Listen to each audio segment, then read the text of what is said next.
Sportsnet, part of the NBC Sports Group. The turning point last night came courtesy of Angel Pagan. And that's hammered into the gap. On the move is Pagan, and Pagan makes the catch! Crawford saw the play! Double play! And that may be the play of the year. And in the ninth, everybody went home happy. Crawford with a base hit, and that's the ball game. Bell will come in to score, and the Giants win this one in the bottom of the ninth inning. Today, the Giants look to keep piling it on. Next.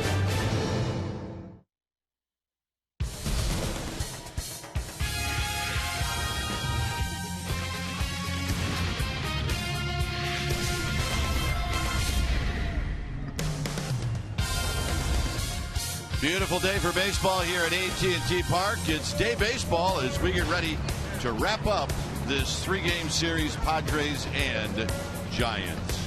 Hi again, everybody. I'm Dwayne Kuiper. Alongside me is Mike Krukow. Well, a nice win for the Giants last night. They had a chance for a sweep today. And, Mike, today, no Posey, no Sandoval, so that means you have to lean a little bit more on Tim Lincecum. Well, he's definitely leanable. If you look at what he's done the last couple of outings, he has been spectacular. In his 2 outings, 15 innings pitched, he's given up 10 hits, 3 walks. He's struck out 17. Against a team he's 10-4 lifetime with, he's confident now. And really, that to me, that makes him leanable. Leanable. That is the key word for today. All right, when we come back, Amy G is going to take a look at a play in the 8th inning last night. It saved the game. Angel Pagan's catch. She's going to go into detail with that right after this.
Comcast Sportsnet Bay Area is brought to you by AT&T, the nation's largest 4G network. AT&T, rethink possible. And by Toyota. Check out the great deals at your local Toyota dealer today. Your San Francisco Giants are simply on a roll, 9-2 since the All-Star break, and they look to sweep the San Diego Padres today in this final game of the 3-game set. Welcome back to AT&T Park. I'm Amy Gutierrez, and Major League Baseball called it the best play of the season so far, and it is going to be hard to beat. Last night, Angel Pagan with a spectacular double play, but let us not forget a pivotal player in that process, the cutoff man, Brandon Crawford. It's our AT&T U-verse, reverse, replay. We're going to take you back last night, 8th inning, crack of the bat from Carlos Quentin, hits a bullet, and Pagan runs it down. Now, I spent time with Brandon Crawford after the game, who said he was getting in position to throw to home. When Pagan made the catch, he turned and saw Headley had crossed second base, knew he had time to get him out. It was going to take a perfect sequence of events, and that's exactly what happened with a perfect strike from Brandon Crawford to Brandon Belt. I asked Crawford if he was able to enjoy the play at all. He said not while it was happening, but he certainly looked up at the scoreboard to see the highlight afterwards. All right, Tim Lincecum is on the mound this afternoon for your San Francisco Giants. Kruk and Kipe will be back with first pitch and lineups, but first, we're going to check in with our Comcast Sportsnet studios for an update, so stay with us.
three-game series. Our game time weather is brought to you by the Santa Cruz Beach Boardwalk. The admission-free Santa Cruz Beach Boardwalk is open daily. Very comfortable, 61 degrees here at the yard. 9 miles per hour, that's the winds. Humidity at 70%.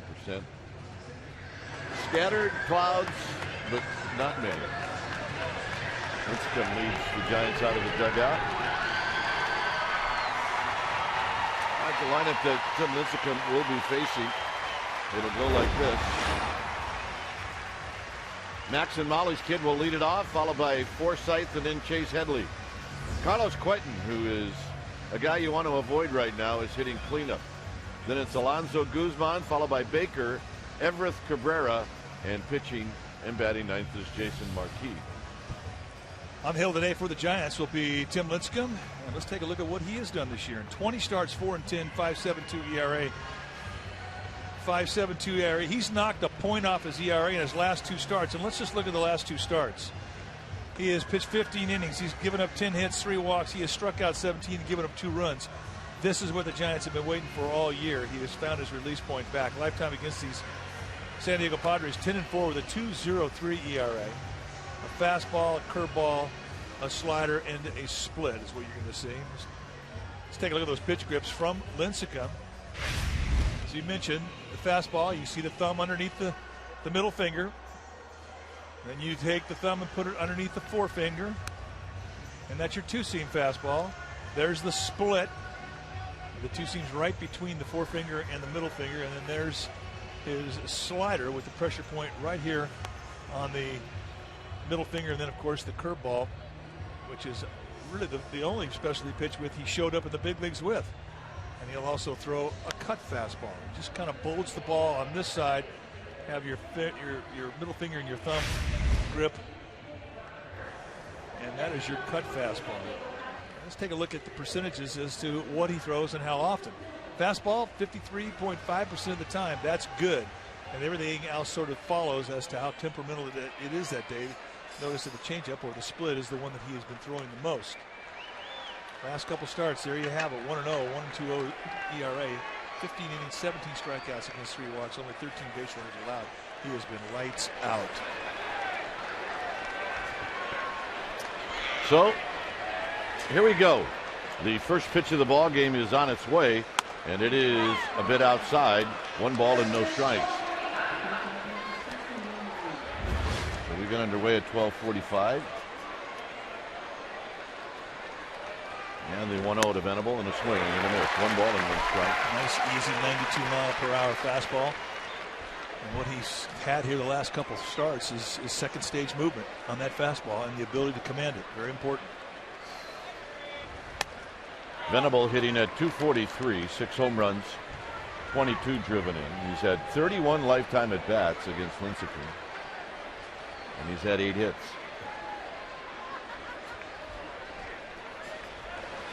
Swing and a miss. 2-2. That's a 91 right around the knees or even below. 2 swing through fastballs, and Lincecum likes to establish that fastball the first time through the lineup. You'll see more fastballs the first time through the lineup than in any other time. Got him, and that's how this game gets started with a high fastball. Let's take a look at the defense playing behind Lincecum today. Starting the Giants outfield will be Cabrera, Pagan, and Blanco. That's your outfield. Crawford and Arias on the left side, Terrio and Belt on the right side, and Eli Whiteside getting the start. He'll be in the squad putting down the signs today. Buster Posey an off day. Pablo Sandoval, an injury to his hamstring, has him out of the lineup. So here's Logan Forsythe. Good young player as he takes a pitch down low. The home plate umpire is Paul Nauert. The numbers for Forsythe. Does not have a hit in the series. He's hitting 267 overall. And rolls this one foul into Amy G territory. And I think that winged Amy G on the carom. She looks to be all right. Can't hurt Amy G. Tough. Amy G's like an accident waiting to happen right now. She's tough, like a Walgreens steak. 1 ball and 1 strike.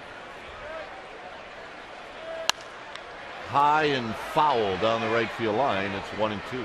You mentioned Paul Nauert, the plate umpire, and he's got one of the bigger zones in the game. Really a good pitcher's umpire. And it's consistent. What you get in the first, it stays that way. Don't have too many surprises with Nauert behind the plate.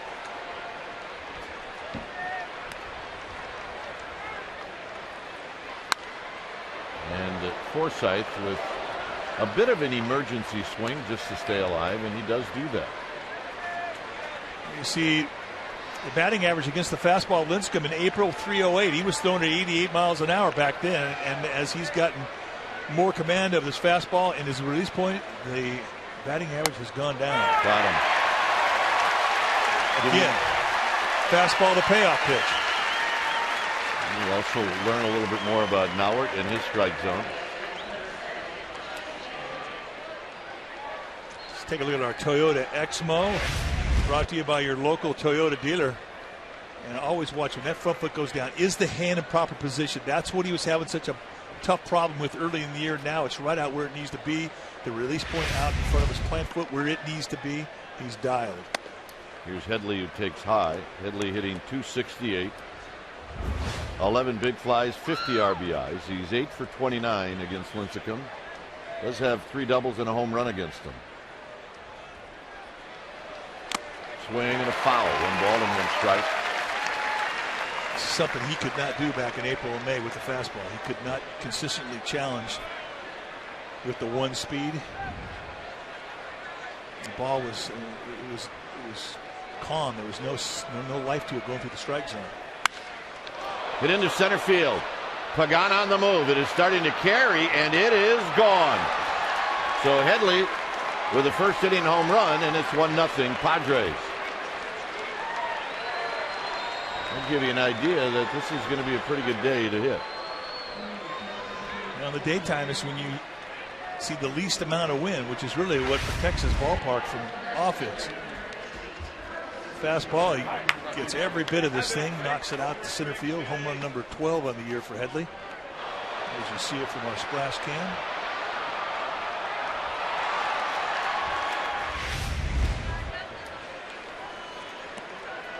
So that'll bring up the cleanup hitter, Carlos Quentin.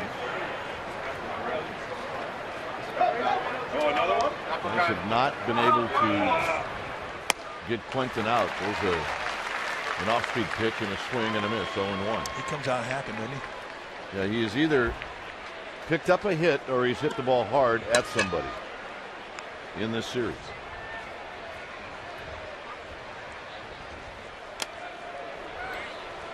And it grazed the forearm of Carlos Quentin. First split finger fastball that Lincecum threw, got underneath it a little bit, had a little push in it. Just caught him on the top of the left hand.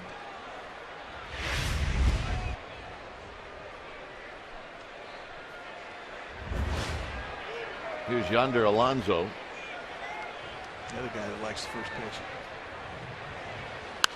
Fouls it out of play as he jumped on it. So Lincecum now out of the stretch for the first time.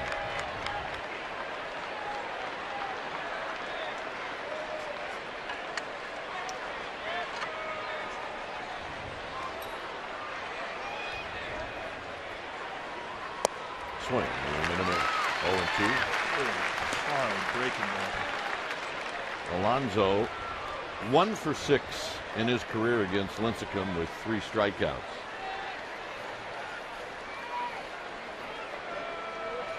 Quentin with his lead in the dirt, and Quentin now will move up as Whiteside tried to block it. So Carlos Quentin in scoring position.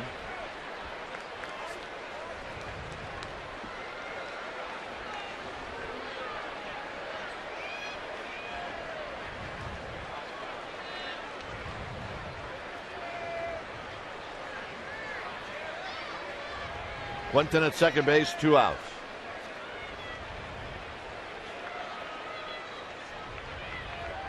And the pitch, and he got him swinging on a high fastball, and that'll end the inning. The home run by Headley after 1/2 inning. Padres 1, Giants coming up.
Jason Marquis will face. It'll go like this. Blanco Terrio and Melky Cabrera. The cleanup hitter is Angel Pagan. Crawford 5th. Then it's Belt Arias. Eli Whiteside gets a start. He's 8th. And Lincecum on the mound. On the hill today for the Padres will be the right-hander Jason Marquis. Take a look at his number. 9 starts, 3-5 with a 3.79 ERA. 48 strikeouts against 16 walks in 54 innings. He's done well. Got a high 80s fastball and a slider. You'll see a lot of ground balls when he's right, and but he's got a changeup too, and it's kind of a swing and miss pitch. Gets a lot of strikeouts with that pitch. So here's Blanco. Blanco hitting .248, 5 home runs, 26 driven in.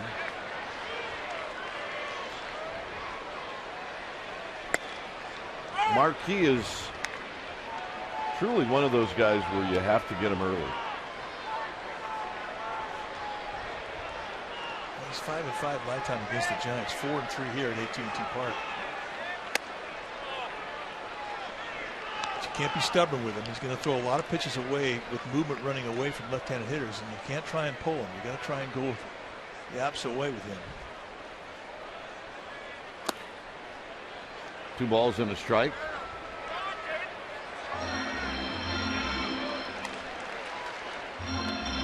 Will that get you on the taller rides? Yes, it will. Cat in the hat. He's got his glove and his attitude. He's good to go. Plus, he likes lizards. Couldn't be happy. Oh, yeah. That was definitely one of those mornings where you pick out what you want to wear. That's right. 2-1 delivery to Blanco. Swing and a miss. 2-2. Very unusual style of getting into his leg lift. He really rocks back, takes a big step forward, then pushes back up. Very exaggerated style of a windup for Marquis. Watch his left foot. When he starts his motion, he'll actually step down towards the hitter. Blanco with a base hit to right field, right off the end of the bat. So the Giants with some speed here in the first inning with Terrio coming up. Let's take a look at the defense that the Padres will employ today behind Marquis. Starting in the outfield from left to right, it'll be Quentin, Venable, and Guzman. Got good arms in center and right. Cabrera and Headley on the left side of the infield. Forsythe and Alonso, that's on the right side, and then Baker will be in the squad putting down the signs.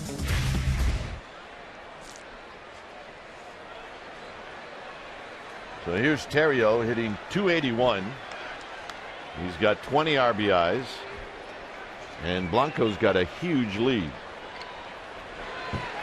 He's got 16 steals. And he does not go, and Terrio takes low. 1 ball and no strikes. Marquis is going to throw a lot of ground balls, so it certainly wouldn't surprise any of us if Blanco takes off. Well, they like Pagan and they like Melky. That's fun. It's creative. I like it. Seeing more Angels come to the ballpark too, by the way. Blanco leaning. He goes, and it's a pitch out. Baker's throw is low, and Blanco steals it. Marquis thought that was going to hit him in the back, so he went all the way down to his belly. Well, base stealers love this. This is in your face. When you can steal a base on a pitch out, you have absolutely beat the system.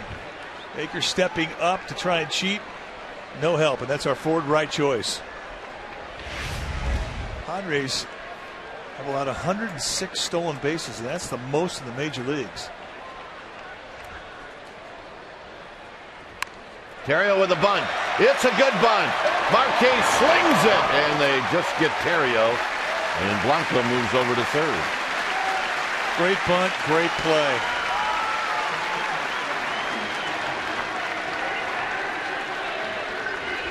I mean, this is a perfect bunt. Down the third base line, it gives you an idea of the athleticism of Marquis. There aren't that many pitchers that make this play, believe me.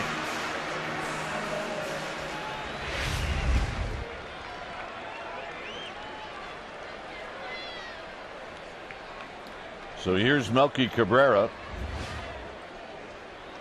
hitting at .359, 10 home runs, 50 RBIs.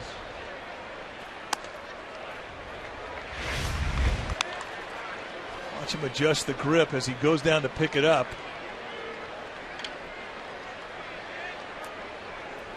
How you pick it up is how you're going to throw it. Nice play.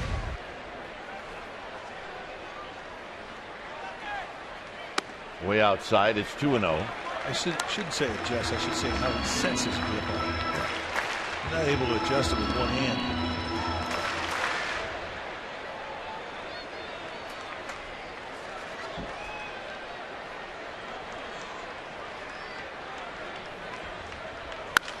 Into left center field. On the move is Quentin. He's going to make the catch. Coming in to score is Blanco, and this game is tied. And that's Giants baseball. And that's good baseball. Knock, stolen base, sacrifice, sac fly. And then negates a home run. With this lineup, this is how you're going to score. Remember, no Sandoval, no Posey.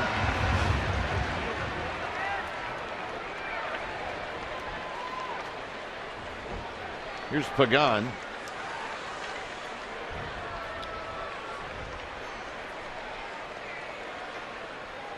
Pagan hitting .278. He shortens up to bunt and he takes a strike.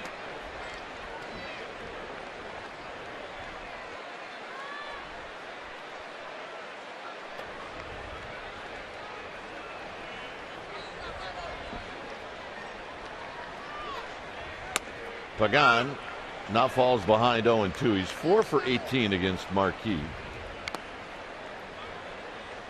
See Blanco and Melky Cabrera in conversation with Giants hitting coach Bam Bam Mullins. Here's the 0-2 pitch to Pagan, and Pagan stays alive as he chops it foul. A lot of big plays in the game last night and a lot of big hits, but the play that saved the game was a defensive play made by Angel Pagan. Well, he said it was the best play he's ever made. And you have to believe it when you see it.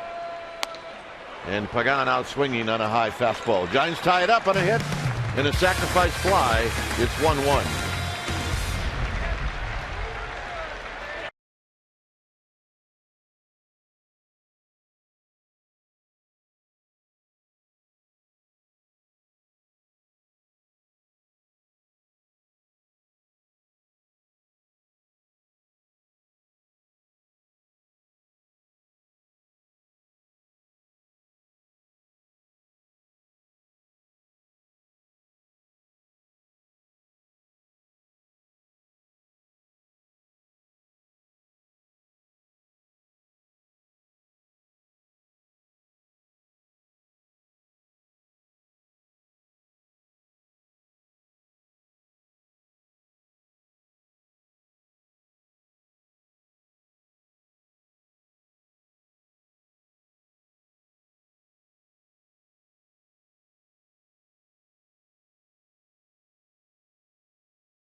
Insurance and financial services for you and your business. Visit HEFINS.com. Both teams score in the first inning. Here it's Jesus Guzman. Guzman pops up the first pitch. Out in right center field, it's going to be Pagan who makes the catch. All right, let's check in with Amy G. Amy. All right, guys, an injury update. Thank goodness I'm not on it after that foul ball. Pablo Sandoval's MRI results came in today, confirming he does indeed have a left hamstring strain. The Giants are going to await a decision about the disabled list until Friday because they have tomorrow to treat him. Bochy said if they do have to make a corresponding move, putting Pablo on the DL, it could be Huff because Huff is close to being ready. Quick note, Hector Sanchez heading to Fresno tomorrow to start his rehab assignment. He will catch 5 innings, gentlemen. All right, thanks, Amy. Be careful down there, will you? Well, you know, they have a Major League rule now that coaches, first base and third base coaches, have to wear helmets. I think sideline reporters need to wear a helmet. It's not a bad call. Double flapper. I mean, if you can pull it off, you can pull it off, and I think Amy can. I think she could pull off a double flap. Oh, yeah. Yeah. Wouldn't even mess with the hair. Trust me. 2-0 pitch to Baker, and Baker had a mighty cut in a foul back. Padres are not afraid to hack today. And as Mike mentioned, a lot of early swings. Well, I think that's also testimony to where Lincecum is at. Early in the year, we saw guys take him because they weren't afraid of getting in a 2-strike count with him because he didn't have command of his stuff.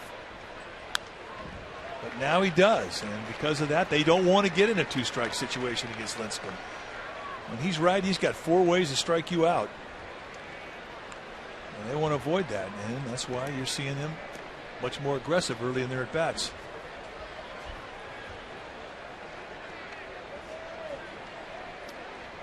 Here's the 2-2 to John Baker. And Baker just got a piece.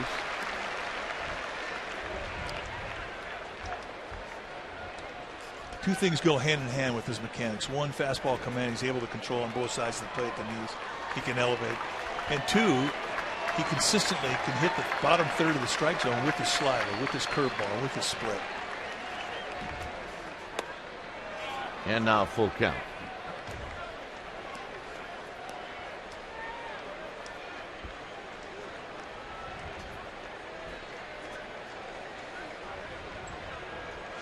Three and two. Out of play.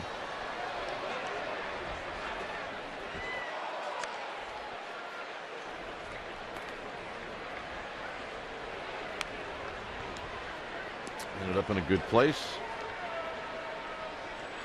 I wonder if he'd have said to that young guy, I'll trade you the ball for that hot dog. I don't know. It's been done before. Might have been a tough call. And the walk. Well, Wednesday, August 1st is Jerry Garcia's 70th birthday celebration presented by McAfee. Your special event package includes a ticket to the game against the Mets and a special birthday edition bobblehead of Jerry Garcia. Ticket proceeds will benefit the Rex Foundation. For tickets, call 415-972-2298 or go to sfgiants.com/special events. Everett Cabrera hitting at .239, a couple of home runs, 14 RBIs. Baker at first, being held on by Belt. I miss that guy, by the way. Jerry Garcia.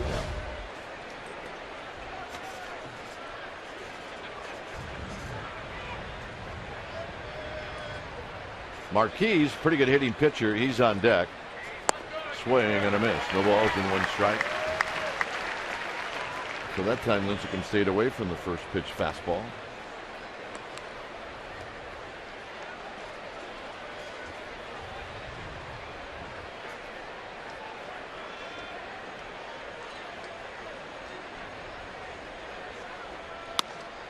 High curveball. Another again 2. See what Lincecum does when you score runs for him. The next inning he goes out, he shuts it down. 8th best in the majors. 86% of the time he puts a 0 up on the board after you score for him.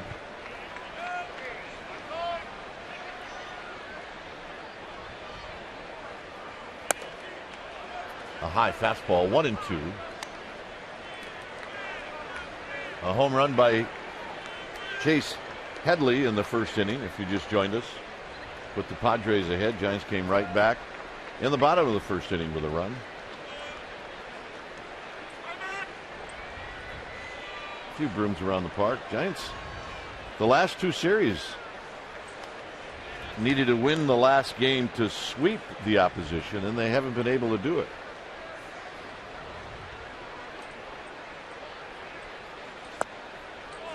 Two and two. They did pull it off against Houston. They did not do it in Atlanta, and they did not do it in Philadelphia. Still, 2 out of 3 is pretty good.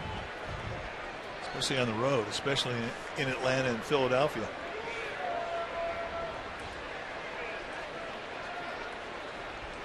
Two and two.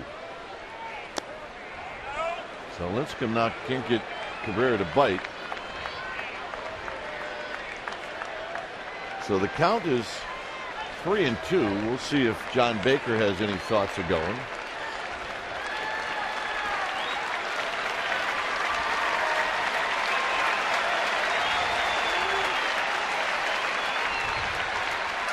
He does not go, and Cabrera fouls it out of play.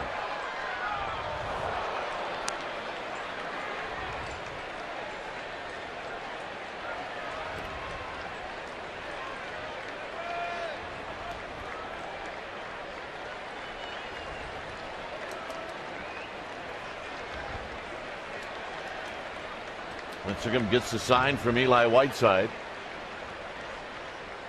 Got him. Good movement on the two-seam fastball at 91. He sort of faded away from Cabrera.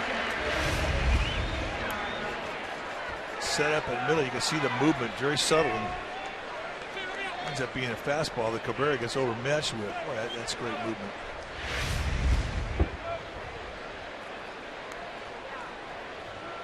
Here's Marquis, 4 for 15. And they're going to say Marquis went around. Here's another look at the strikeout. Get gathered in that back legs, good balance, plant, release, and throw right through your target. 0-2. Marquis is a good hitting pitcher. He's a guy you have to make good location pitches too. You can't just throw it up there. 267 attests to that.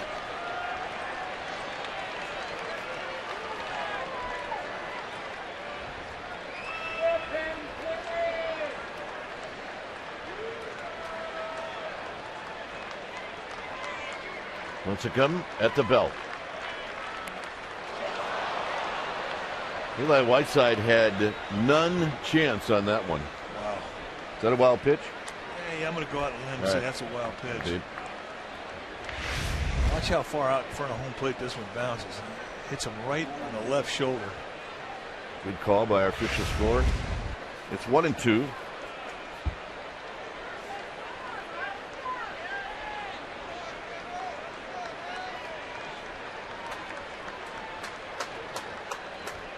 Lincecum's 12th wild pitch. And Marquis swings and misses. 5 strikeouts for Lincecum.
MLB.com/fan guide for a chance to win a VIP experience for two this year at an MLB World Series game. Presented by Scott's, the official lawn care company of MLB. We got older fellas, young ladies, and then we got babies. And that's how we get the grandmas to watch. Got milk? Yeah, he's got a little attitude. He's got his orange on. Had a bib. Tough with those glasses, though. Here's Crawford, who takes down low. Crawford hitting in the 5th slot. You knock in the winning run in the bottom of the 9th, you get to hit 5th the next day. I like that progression up the lineup ladder. Marquis wanted it. It's 2-0. Belt. And then Arias.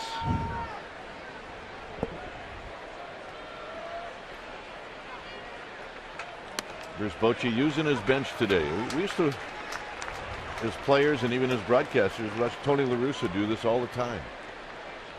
He'd pick out a day where he'd get a lot of at-bats from his bench, and more so than not, those guys would really fight and hang in there. Well, let's take a look at the swing of the bat that sent everybody home happy. And it came off the bat of Brandon Crawford. Runners at second, third, nobody out. And against a very tough left-hander. Thatcher, the league left-handers are hitting 116 against him, but Brandon Crawford not impressed. And let the celebration begin. Here's Belt. Belt hitting .229, 4 home runs, 31 RBIs. It was Belt who started that inning off by drawing a walk after falling behind 0-2.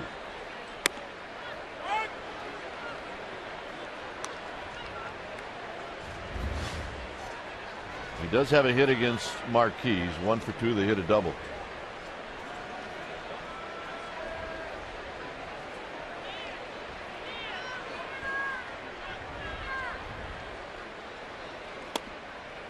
That pitch is inside. You can see where they try to get Belt. Front door sinkers, back foot sliders, just work that inside corner with different types of movement. Try and bind him up.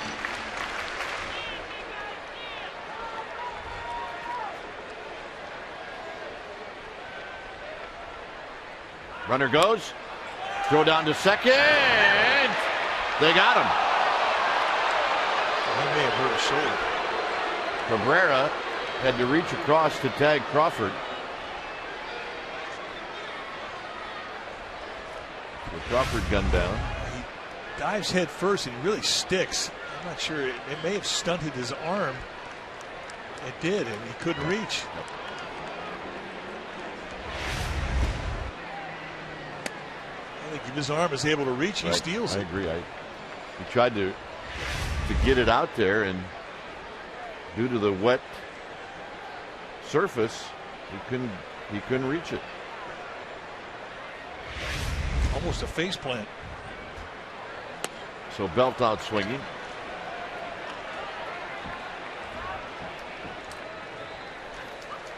Well, Giants fans, log on to csnbayarea.com to follow the game of the Giants in-game live, presented by Chevron. Follow the action on the field like you never have before, up to the second box scores. You can research all matchups before they happen, and you can also chat with fans during the game. Giants in-game live, presented by Chevron, only on csnbayarea.com, your interactive leader for authentic Bay Area sports. Here's Arias. Arias takes a strike. He's 1 for 3 lifetime against Marquis, hitting .246. The Oracle.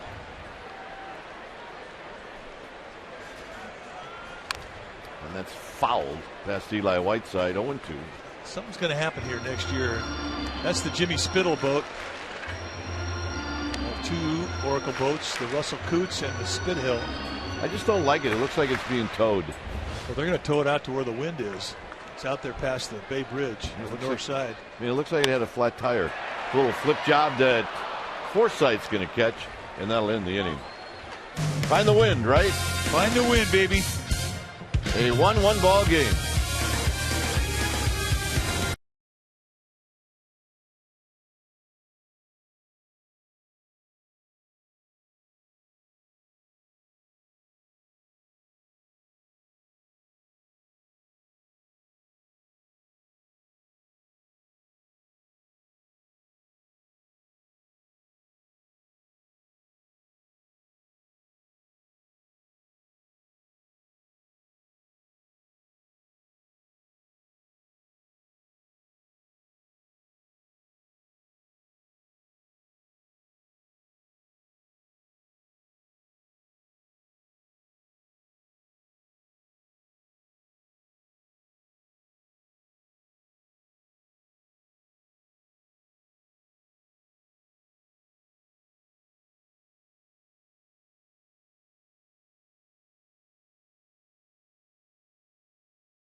Cabrera, somebody dropped something on the warning track.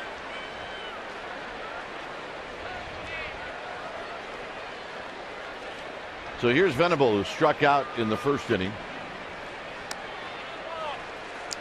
Struck out all fastballs in his first at bat against Lincecum in the first. Lincecum 5 strikeouts first time through the lineup.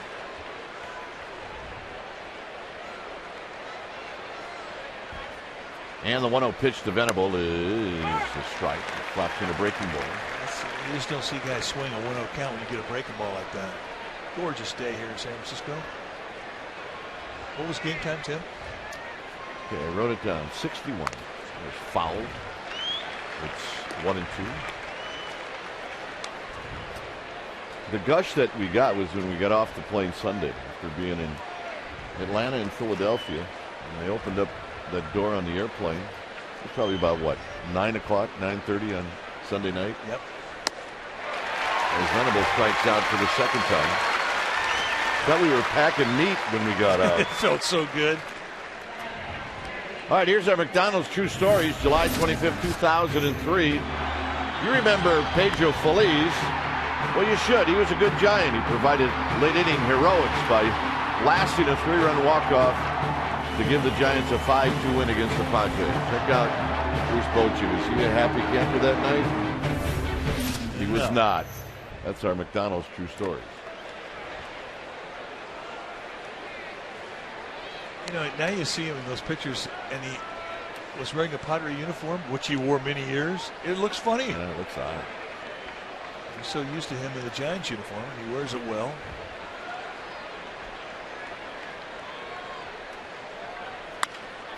Forsythe gets jammed, and he's going to flip one in front of Melky Cabrera.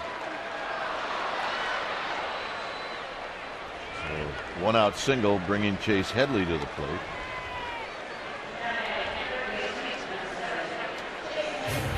Headley hit a home run in the first.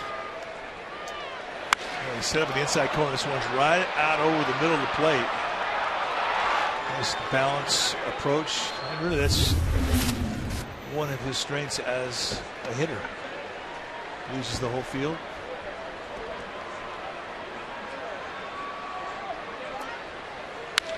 Lines this one out to Melky Cabrera. He will make the running catch.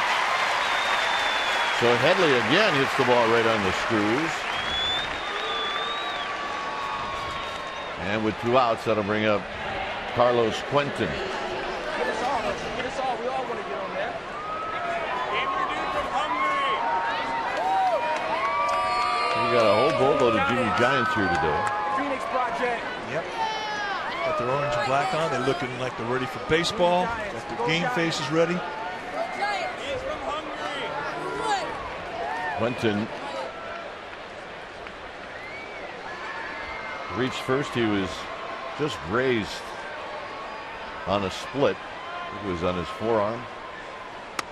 And a strike, and it's 0-1. Challenge fastball. Lots and lots of signs every day.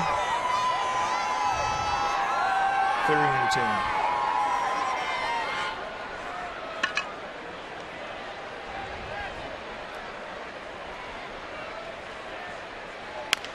Big chopper, foul. 2 home runs against the Giants on June 5th in San Diego. Almost into the paint can, and this was off of Affel. This is the one that surprised everyone, because we just didn't think it was hit high enough. No, and it blew Affelt's mind because he made a good pitch to him, pitch he wanted to make. And in that ballpark to do what he did, well, it just gives you an idea how strong he is. And we have not seen him take a bat at bat.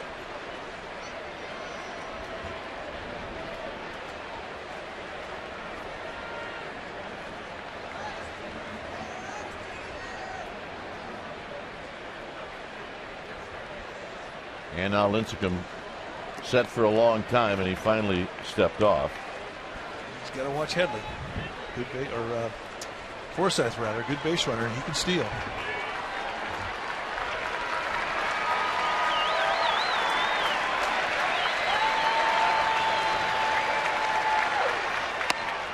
inside, it's 1-2. I mean, if you don't at least show Carlos Quentin that you're going to come inside, well, then he can just sit there very comfortably. And he can look one side of the plate on, and he can sit away. It's the importance of throwing a strike on both sides of the plate.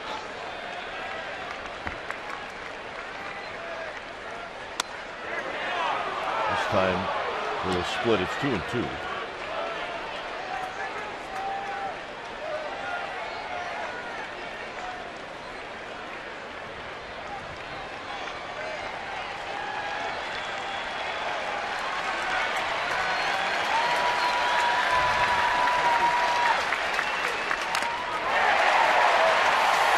And it got home plate umpire Paul Mallard pretty good. They got him in the right bicep. Watch the right arm of Mallard. Maybe it just hit him in the chest, but still he's feeling it.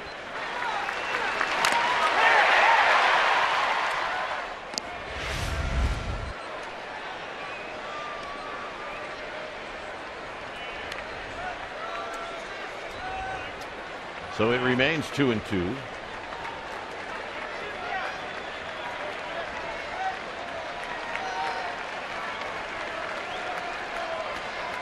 Runner goes on the ground to Arias. And Arias across the diamond. Side retired. Whiteside will lead it off, then Lincecum.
Sportsnet Bay Area is brought to you by GoPro, the world's most versatile HD camera.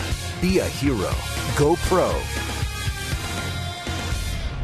Beautiful city, San Francisco. It's a 1-1 ball game. Is Eli Whiteside will lead things off. And look at the financial district. Whiteside takes a strike, getting 250.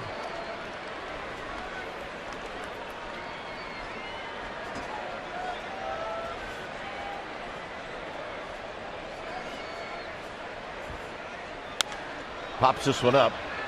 Marquis will give way to Headley, who puts it away. Well, the Dodgers are coming to town this weekend. Friday is Orange Friday. It's a 7:15 start. Our sellout crowds have become the Giants' 10th man. What do you say we turn the ballpark orange? Get your orange on. Go to sfgiants.com to get your tickets now. Also, a reminder, over the weekend, there has been a game time change. The Saturday game, the July 28th game, from 6:05 to 1:05. That's right. It's now a 1:05 game. Your 6:05 tickets will work for the 1:05 game, so no worries. Just bring that ticket and you will get in.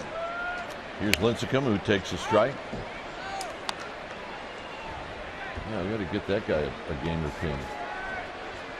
Yeah, they quit making those.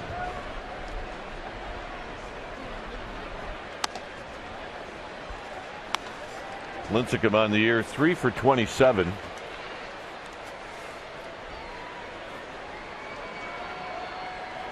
Pacific Bell Park, groundbreaking.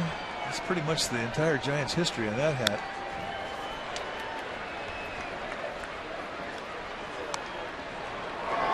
Junior Giants everywhere.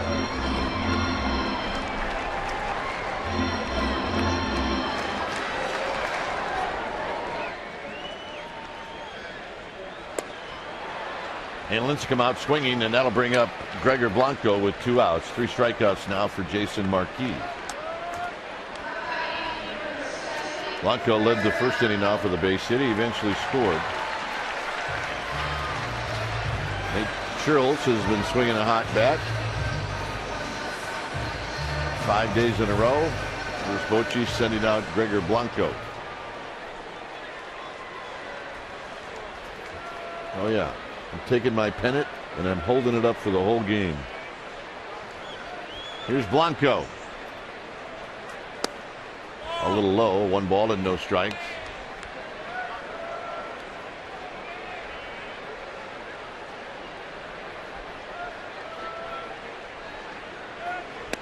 And a strike at the knees.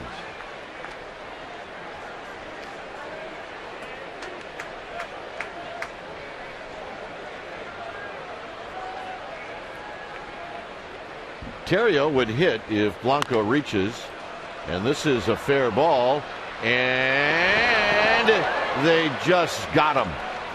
As Alonso chose to try to beat Blanco to the bag, and he just did.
In Sonoma, the NHRA Sonoma Nationals return July 27th through 29th. Tickets at 800-870-RACE. Through 3 innings, a 1-1 ball game. As Yonder Alonso will lead things off. And Alonso sharply to Terrio. Half a step to his right. 1 pitch went out, and let's check in with Amy G.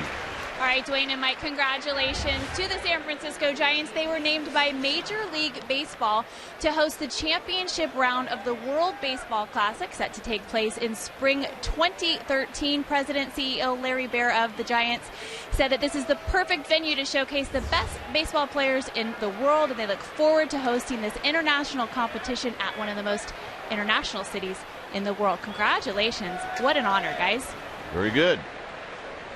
As Guzman takes a breaking ball for a strike. The semifinals and the finals hosted here at AT&T Park.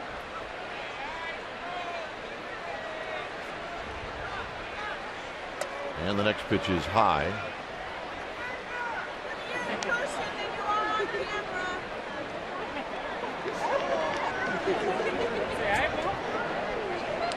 Well, she's got her bows in her hair. Oh, yeah. Swing and a miss by Guzman. 1-2.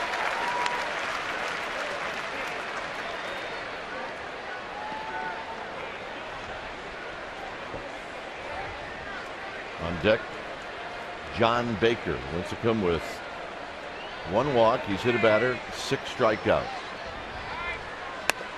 And a bit high, 2-2. Good pitch, so that's right where you want that fastball to be.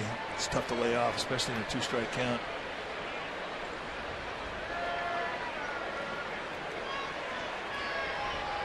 Guzman, the former Giant, takes low, 3-2. Really didn't get much of a chance to play with the Giants, but always had really good numbers in the minor leagues.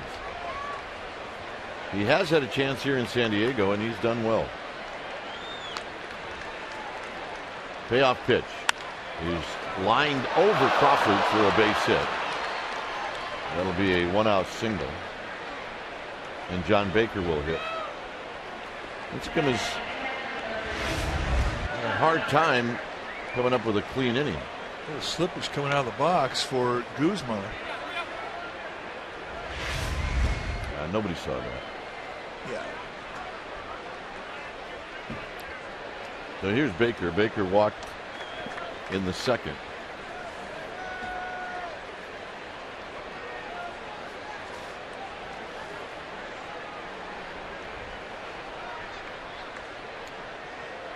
So Lincecum out of the stretch, a soft toss to first. Guzman with 3 steals. He's been caught twice.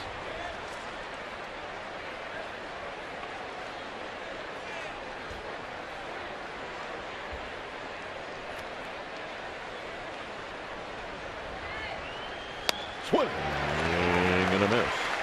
Perfect place to put that swing. You can see he's got a little uppercut. He is vulnerable at the hands inside corner, and that's right where that pitch was.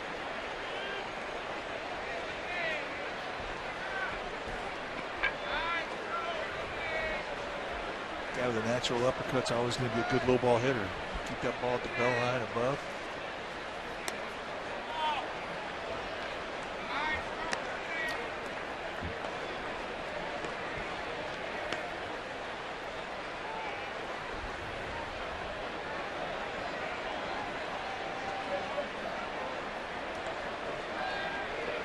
Buster Posey with the day off today. Here's the 1-1 to Baker, and it's wide, 2-1. He being Buster last night took an 0 for 4 with a strikeout, but prior to that, had really carried the Giants offensively. Yeah, it gives them a chance to get an off day going into tomorrow's off day, so 2 days of rest will definitely bring their legs back. Catchers need that. And it's likely that you're going to see Buster Posey today. This looks like one of those games that's going to be close till the very end. So you figure he's going to get the game-winning hit in the 8th? Well, he will get an opportunity at some point. Baker takes a strike. It's 2-2. He's not really paying a lot of attention to Guzman at first base. He's being very deliberate out of the stretch. Guzman does have 3 steals, so you have to at least make him stop.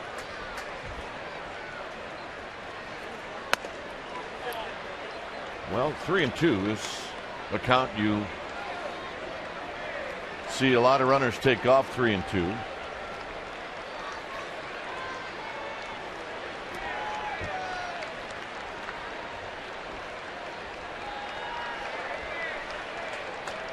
We'll see what Baker does. He goes. Fouled out of play.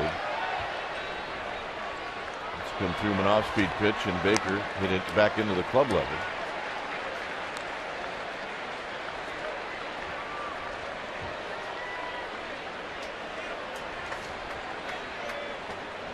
John Baker's a neighbor of yours.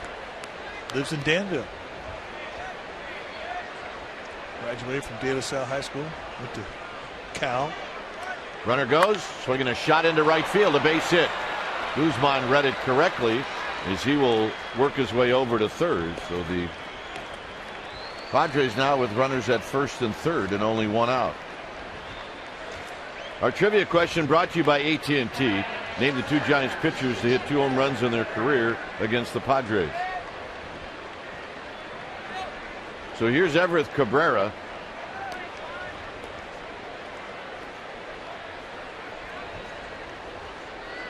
Cabrera struck out in the second inning, and that's exactly what Lincecum's going to pitch for here. It's also a spot where you might see Bud Black put on the squeeze.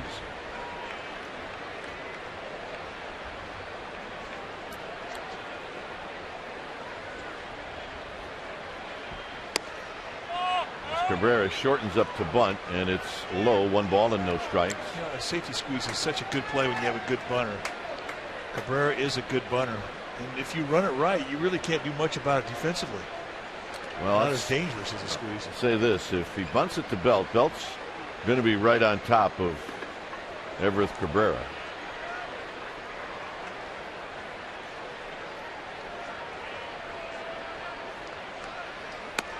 Outside, 2-0. Well, when you're putting on a squeeze, it's sort of like putting on a hit and run. You put it on an account where you think you're going to see a strike. You want to get a guy a good pitch. And a 2-0 count is a great time to do it.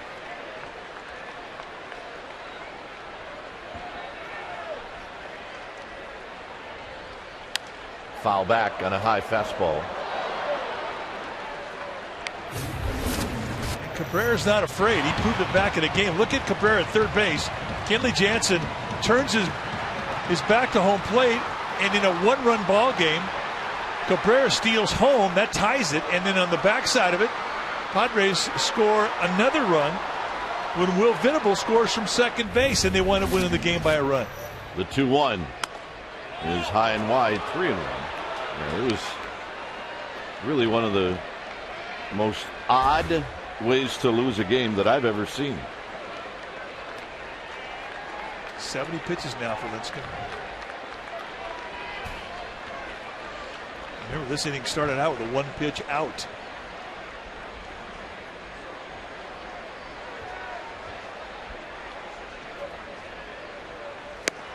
Two and two, or make it 3-2. He's pitching for the strikeout. That's what the situation warrants. Cabrera has great speed. He puts the ball on the ground. He's a tough guy to double up. So from Lincecum's perspective, you pitch for strike 3.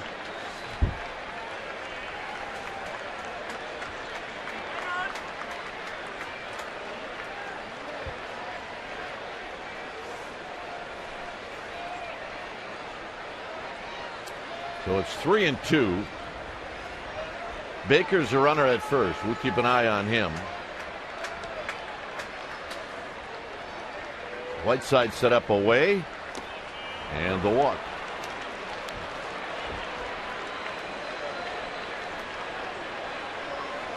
Dave Urquette's going to come out. And this is just to give him a breather. Throwing a lot of pitches. And remember, Jason Marquez, even though he struck out his first at bat, is a pretty good hitting pitcher.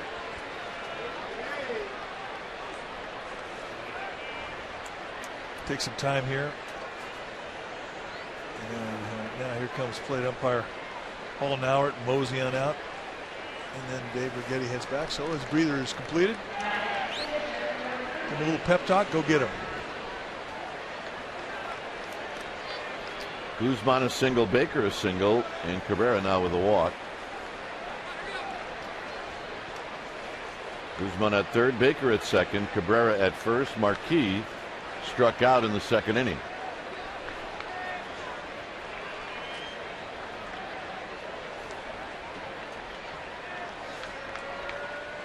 Swing and a miss, 0-1. You got to be careful.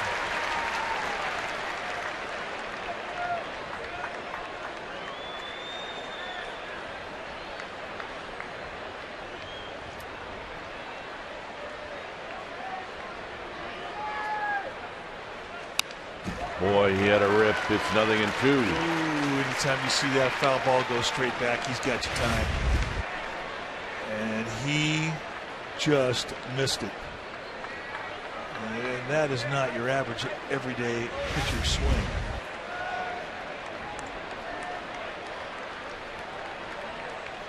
Got him. That is. Sorry. Excellent point. Not out of the woods yet. Here's Will Venable. Venable with a couple of strikeouts, both swinging.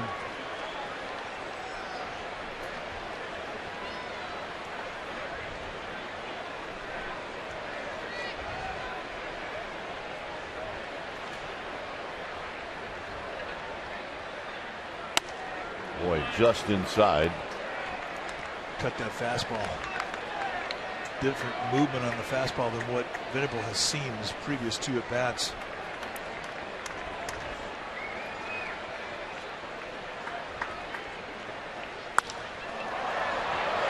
Coming in is Pagan, still coming in. It gets by him.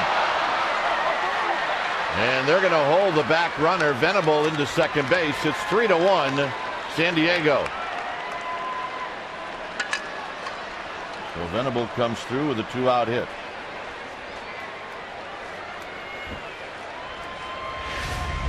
Well, and how close was it? Just hit right off the end of the bat. A good pitch.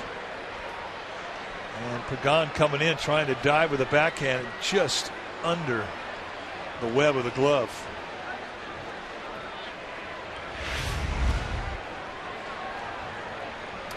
Giants were fortunate that Everett Cabrera, the runner at first, didn't score. As here's Forsythe, and he takes a strike. That's going to get some activity going on in their bullpen.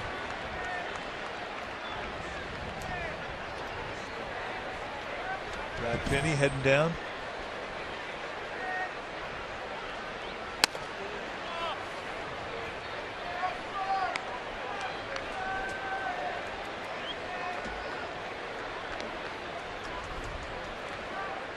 Cabrera's at third. Venable's at second.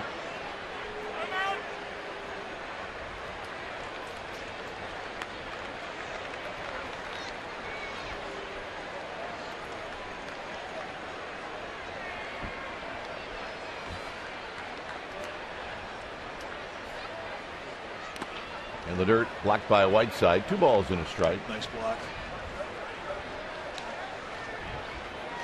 So long inning for Lincecum. Ball hits just out there in front of him, between him and home plate. It's a 28 pitch inning for Lincecum.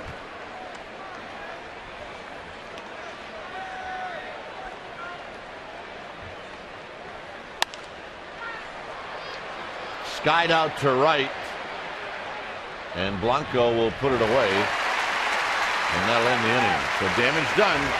2 runs on 3 hits and a walk.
San Francisco Giants and may not be reproduced or retransmitted in any form. And the accounts and descriptions of this game may not be disseminated without the express written consent of San Francisco Baseball Associates, LP.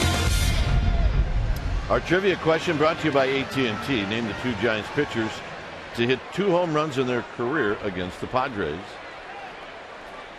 My partner and Donnie Robinson. There you go. All right. Great combination. Caveman. Here's Terrio, who looks at a strike. Marquis now with a 2-run lead. Guys with work to do. Melky Cabrera, and then Angel Pagan.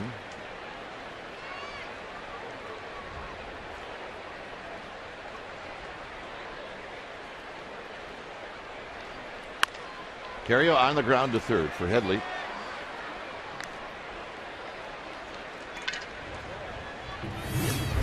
The home run by Donnie Robinson. Giants clinched the West. That was an 8th inning swing of the bat that broke a 4-4 tie. That was not a hanger either. He could hit. Really one of the best breaking ball pitchers I ever saw. He'd sit on him. I mean, as far as hitting them. As far as hitting him.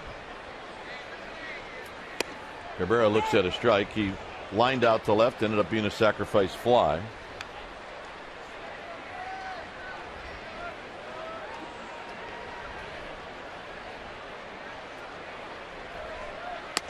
And 2 strikes from Marquis. And Cabrera now behind in the count. You know, you get to the big leagues, and physically you see guys that just have different sets of tools.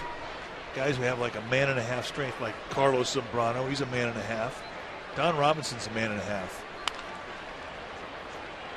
Addison Bumgarner is a man-and-a-half.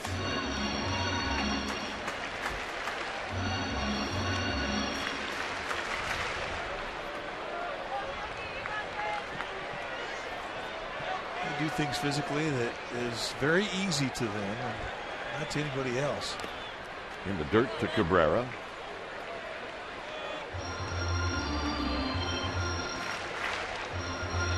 There's the bum. Addison Bumgarner. 9 strikeouts last night, 7 innings. Plus, he's set to turn 23 August 1st. Still a baby. Cabrera fouls it back. Threw 111 pitches last night in a no decision.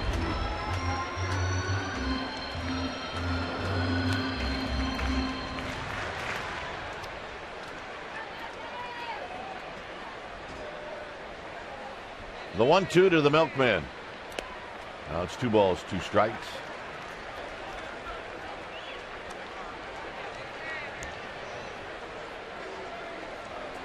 Marquis with 45 pitches. He's only allowed 1 hit. Chopped. Cabrera on the move, and a nice play. And Melky Cabrera is retired. Yeah, we say it all the time when we watch Everett Cabrera. I don't know if there's a shortstop who has as much range to his right, to his left, and he can cover a lot of ground. Oh, right over the bag at second. And look how far over the second base side he finally is when he gets rid of the ball. It's like he's playing second base. Good little shortstop. Here's Pagan with 2 outs. And Pagan takes a strike. Pagan struck out in the first inning.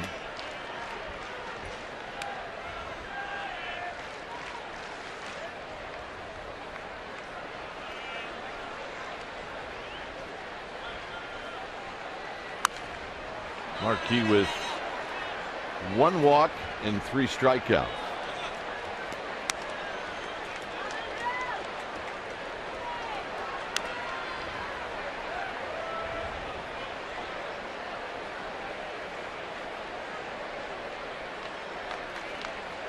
And the 0-2 pitch moves Pagan's feet.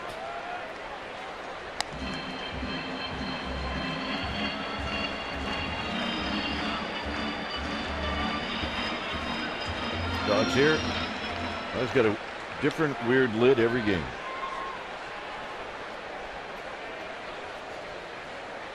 Outside to Pagan, 2-2. He's got one of the really unique wardrobes. All orange and black. Lives it. 2 balls, 2 strikes.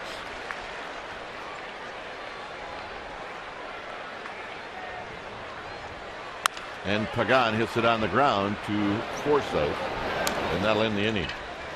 So Marquis with 3 ground balls thrown here in the 4th. We will head to the 5th. 3-1 Padres.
And the first pitch to Headley is outside for a ball, 1-0.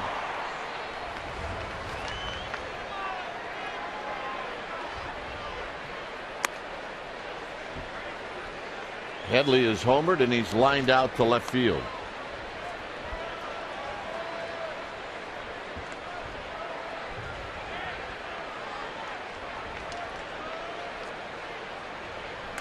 And he takes outside, so it's 3-0. Lincecum first time through the lineup, 5 strikeouts. He had 1 home run, had a hit basket and a walk, but really pretty much in command of his stuff. The second time through, he has struggled.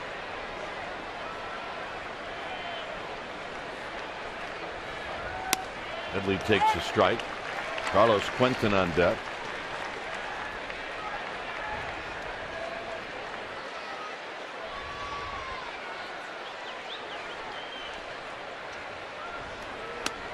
Three and 2 now to Headley, who's about ready to drop the bat and head to first. He did not agree with Paul Nauert's 3-1 strike and that fastball away.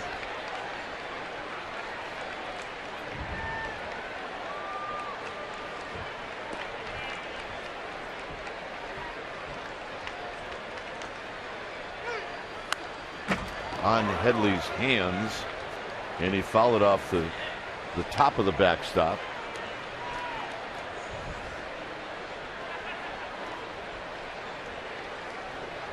Brian Wilson fan. Lots of them here today, as always. And he's doing well with his rehab. Happy to report.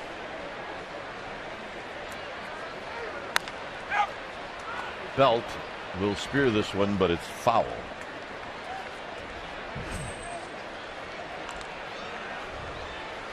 Jeremy Affeldt heading down.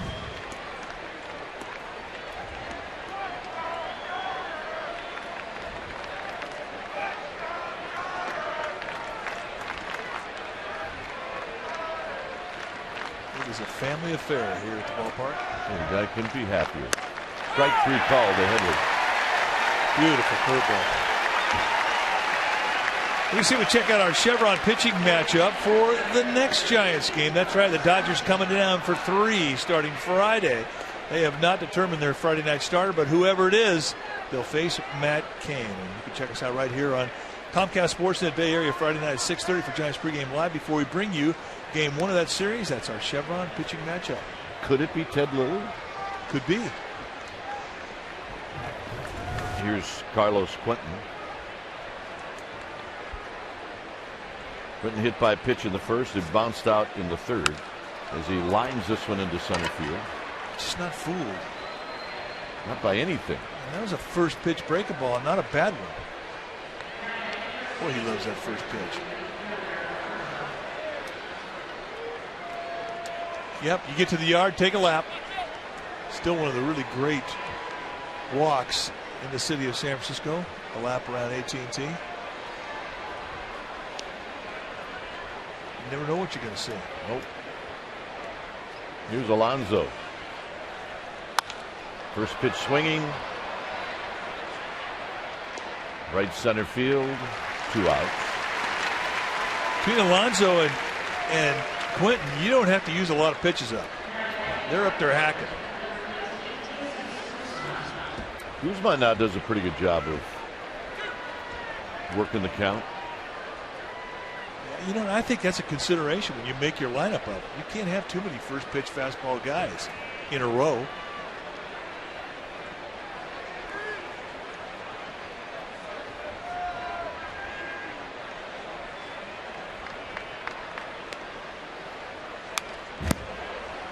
Guzman with a healthy cut, and it's no balls and 1 strike.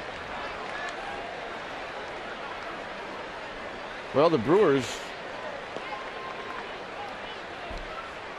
had the lead late again, and they coughed it up in the 9th inning in Philadelphia.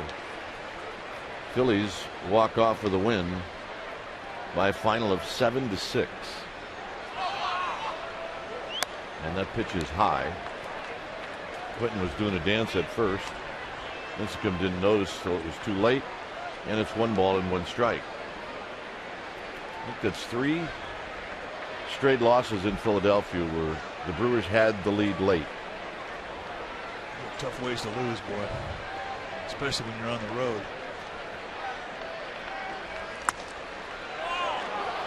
Did not miss by much. Lincecum wanted it.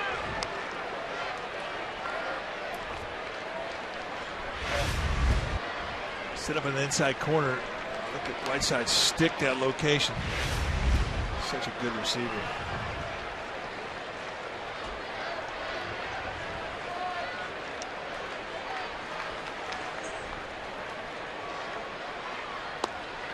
Almost got away from Whiteside. It's now 3-1.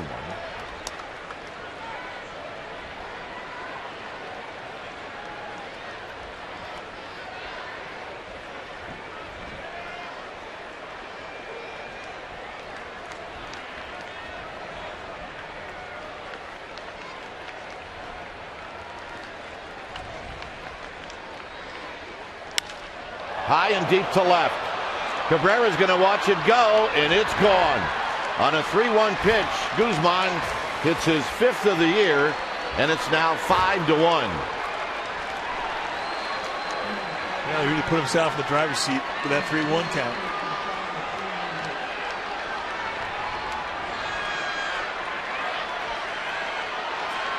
You want to make a good hitter a great hitter, give him a 3-1 count, give him a 2-0 count. Any kind of count leverage, and he's going to make you pay. Let's give him the 3-ball count. Had a challenge. And that was right out there at the belt, out over the plate. And this one hurt.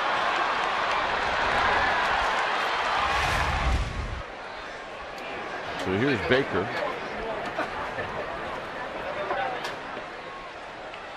Baker takes wide, 1 ball and no strikes.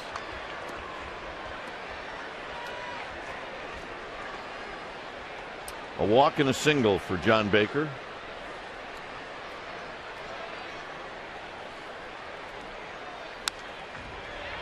He fouls this one off the backstop. That evens the count.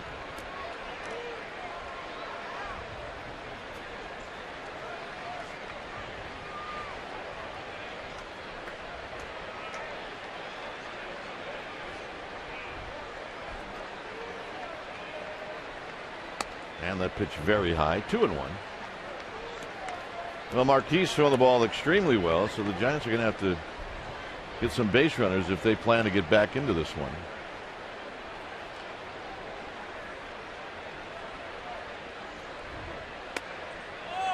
Just outside, it's 3-1.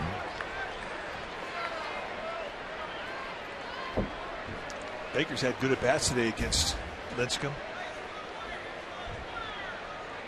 Even 100 pitches on the day. This is the 8th 3-ball count that Lincecum has had today. Just not as sharp as he was his previous 2 starts. Simple as that.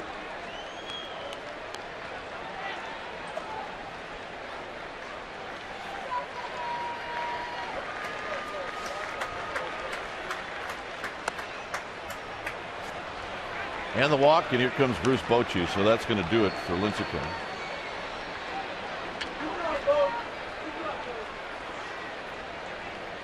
Bruce Bochy tried to get Lincecum to get out of the inning, but he doesn't. When it's time for a change, think Speedy, oil change and tune-up.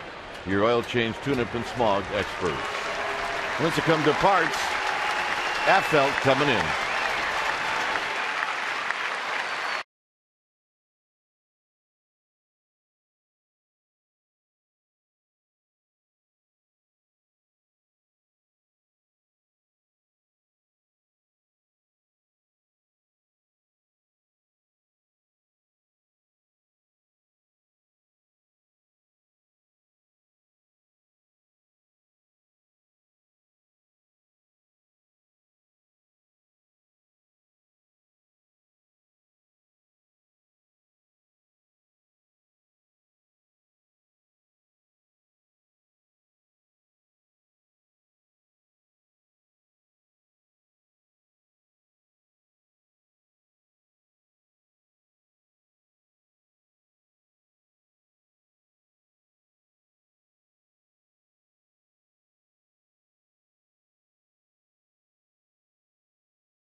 And the new pitcher is Jeremy Affelt.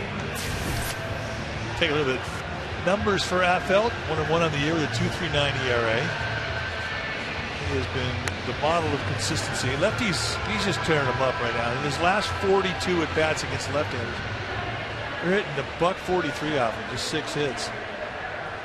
And in 29 of his 36 outings, he has thrown zeros on the board. There you see the line for Lincecum on the day.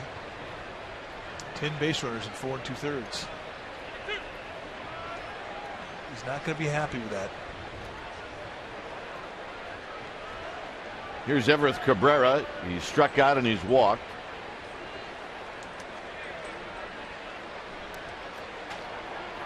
Affelt will throw to first, and Baker is back.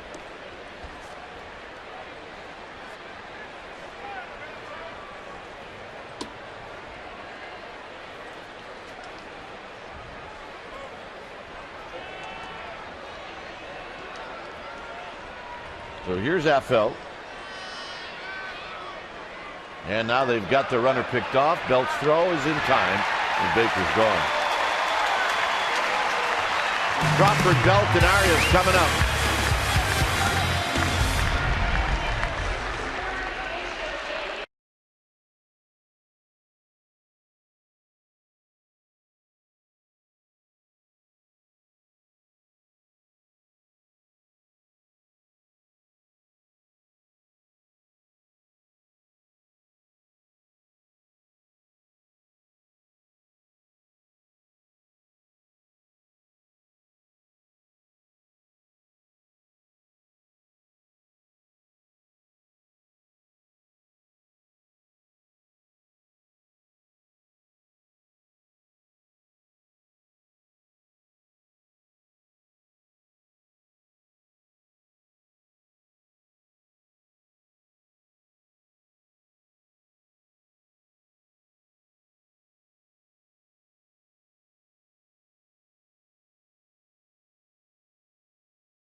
Eat fresh, ask Krug and Kuip. All the way from Canada, Courtney wants to know, some batters use an extreme crouch, others are upright. How does this affect the umpire's strike zone? Good question. Krug, take over. Well, I think it can. I think guys that are short in stature can get a smaller strike zone. And I cite Joe Morgan, who is not a tall hitter, 5'7", and it seemed like his strike zone was about as big as a coffee cup. And tall hitters like Jason Hayward with the Braves, Brandon Bell, I mean, just naturally there's more strike zone there. So I do think that height and their crouch can definitely affect the strike zone of an umpire. Well, maybe tall hitters ought to hit out of a crouch. Some do. 2 quick strikes to Crawford, who drew a walk in the second. The last time the Giants had a base runner was the walk to Crawford. We need to do a game from right there. Look, we made the suggestion, as this is bounced foul. All we can do is suggest, like we have the last 20 or 30 times, and we're getting no response. Falling on deaf ears. Yep. It's like we're speaking a different language. Yep.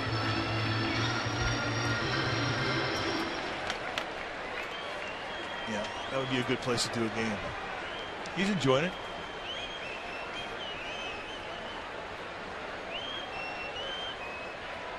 So still 0-2 to Crawford.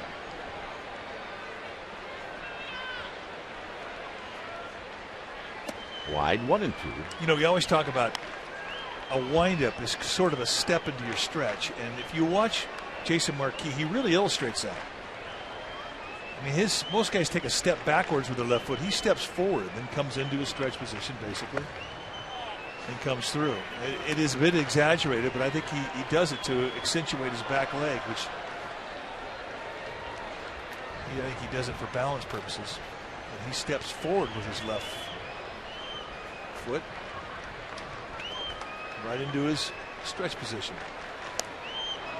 Crawford out swinging. That's 4 strikeouts now for Marquis. You can see what happens when a guy like Marquis gets on a roll.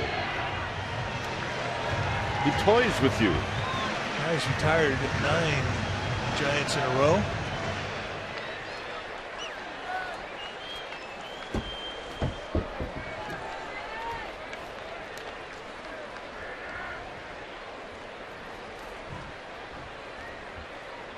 From one Brandon to another, here's Belt, who takes low and in.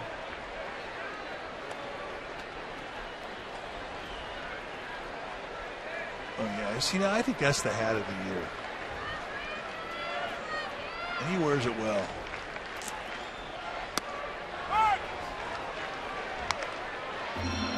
Yeah, there's a Brandon Belt fan. She likes the baby giraffe.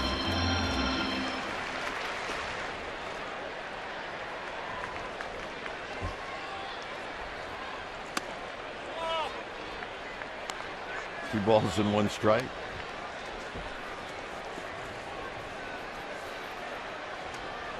So I guess the theory behind that mask is you only wear it when he's hitting, right? Yeah. You got to put your giraffe on when the baby giraffe's up there. It's tough to wear with shades, I got to be honest with you. It's kind of hard on your nose, too. Perseverance.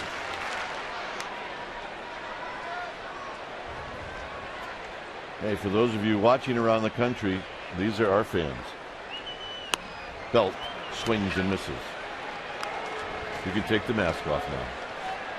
Well, if you're hitting the road, you can't watch the Giants on Comcast Sports in the Bay Area. Take the Giants with you with MLB.tv. You can subscribe to MLB.tv today to see every out-of-market Giants game live online and in HD quality.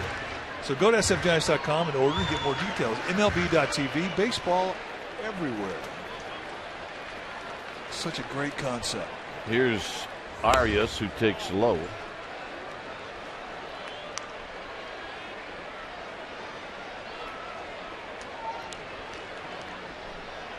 Soft line drive hit out to Forsythe. This is popped up. Marquis, Alonso, Baker all moving over, and it's out of play.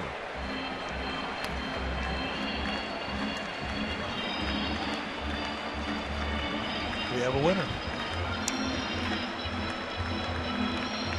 And there's a Lucille fan. Sharing, nice. Not many people share those Giardelli Sundays. I know you don't. No chance. Arias swings and misses 1 and 2. Change has been a good swing and miss the pitch today for Marquis. This guy's not going to share either. No.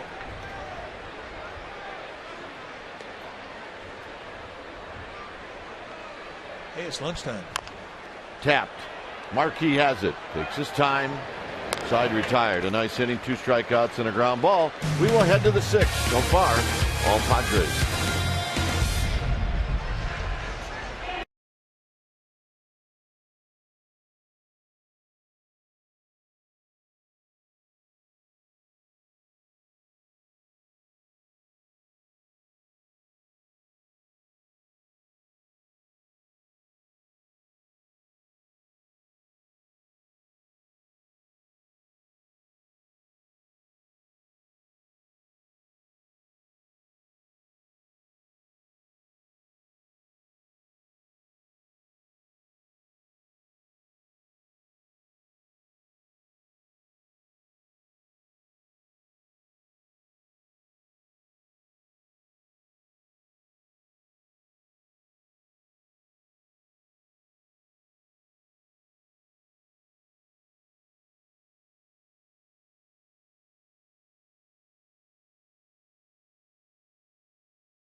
Time for the Coors Light Freeze Camp. We go back to one of the most amazing catches that has been seen in this ballpark. It came in last night's ball game when Angel Pagan goes high to a backhand into a roll, and that was half a play. He would hit Brandon Crawford, who in turn would hit Brandon Belt, and they would get a double play of it. And that's our Coors Light Freeze Camp, brought to you by Frost Brewed Coors Light, the world's most refreshing beer.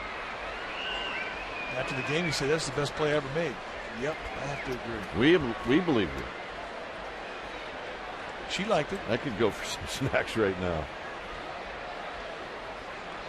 Here's Everett Cabrera. He was at the plate when Baker got picked off. This is hit on the ground to Crawford. A sharp hit ground ball, and that's a 6-3 put out. All right, for some excitement, let's go to Amy G. I've got really exciting news. Log on to csnberry.com. We have a new Amy G's Giants exclusive. It is brought to fans by GoPro cameras, and I spent some time with former San Francisco Giant Dave Roberts. He's now the first base coach for the San Diego Padres. And Doc and I talk about what he loved about being a Giant, and he talks about all the places that he has to visit when he comes back to the Bay Area. He is a good Giant indeed. csnberry.com. Amy G's Giants exclusive. Dave Roberts, guys. Exciting. We needed that shot of excitement. Thank you, Amy. Thanks, Amy. We're starting to nod off here until that. 1 ball and no strikes to Marquis.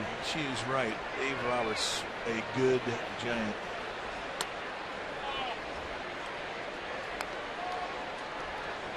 Marquis 0 for 2 with a couple of strikeouts.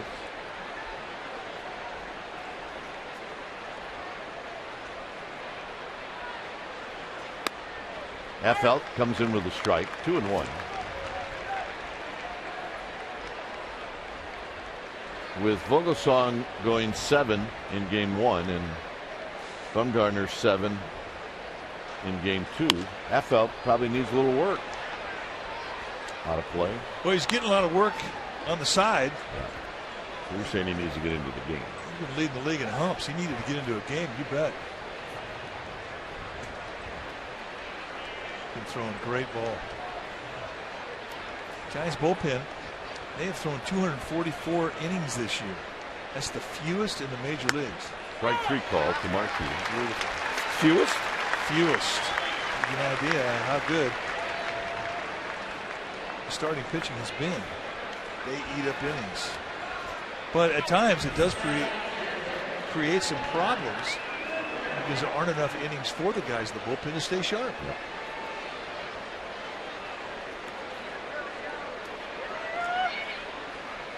Here's Venable 1 for 3.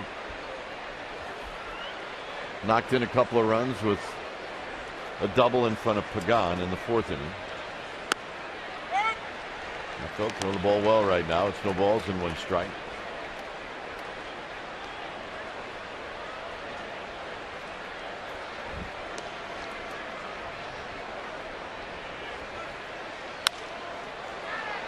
Lifts this one right through the Giants bullpen, and then it kicks back out onto the field and it's caught by Mark Gardner. And can do a lot of things, Mark Gardner. Good athlete.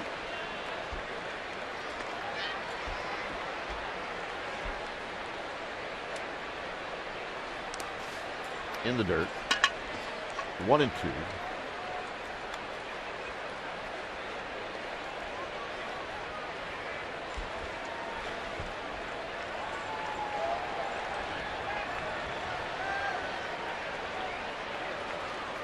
Only 1 hit for the Giants. The Padres with 7.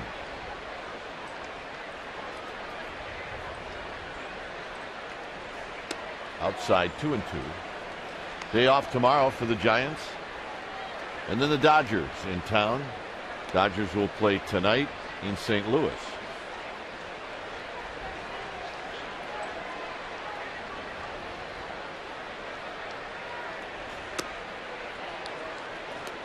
Just missed with that fastball low.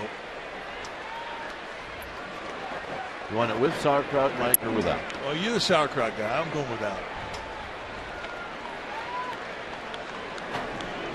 We're at a sauerkraut factory 3 miles from our farm in Wisconsin. Yeah. 3-2 pitch. Foul back. So is that? No, that's not why I like sauerkraut. If you drove by there, you would never eat sauerkraut again.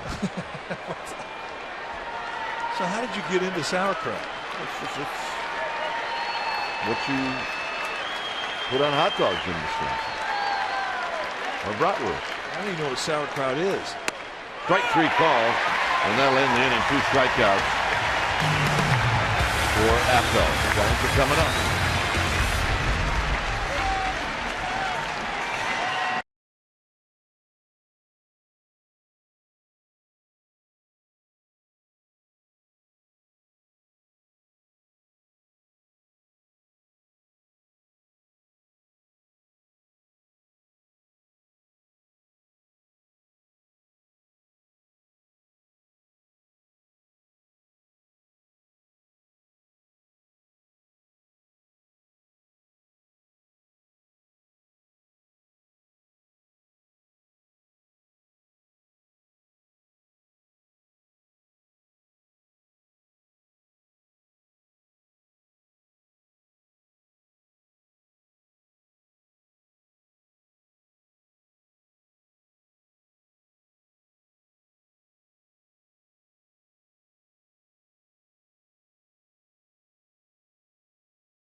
Get the All-American Jack Combo at Jack in the Box. It's a no-nonsense burger with fries and a drink for only $4.99 plus tax at participating stores.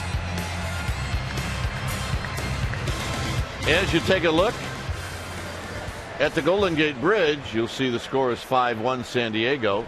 Marquis been terrific. He allowed a hit to Blanco to start out the game, and that's it. One base runner. Besides that, a walk to Crawford. So here's Eli Whiteside, and Whiteside takes a strike. Right now what he's doing is he's playing catch with Jeff Baker. Well, he is. He's making it look easy, and I think that changeup sinker combination has been his strength today. Good hard slider to keep the right-handers honest. I mean, he's looked really sharp. And talk about his lifetime success against the Giants, 5-5. Last several times they've been wearing him out. Not today.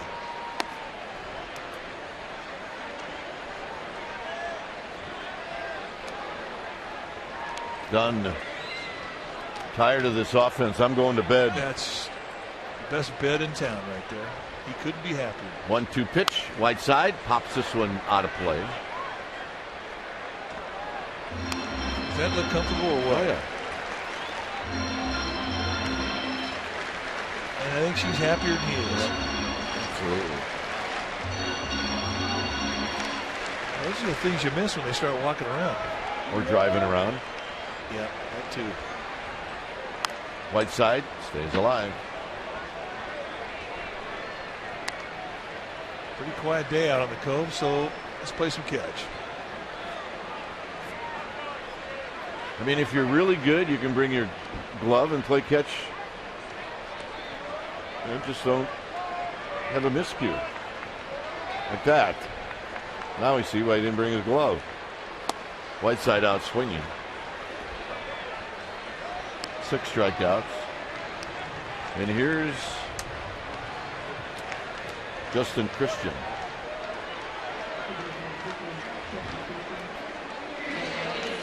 It's not a bad idea.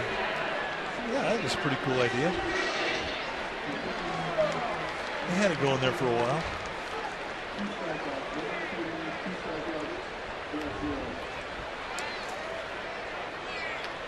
Justin Christian will bat with 1 out and nobody on. Giants need a bloop and a blast to get back into this one. Yeah, they do.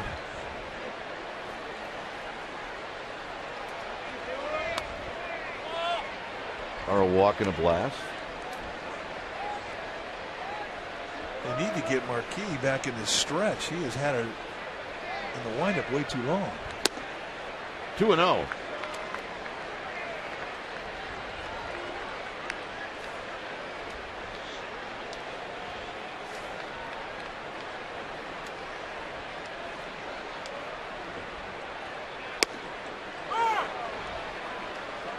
On the pitch. Yeah, it's got to be on the pitch. That's a pretty generous strike. 2-0. Pretty nice 2-0 pitch.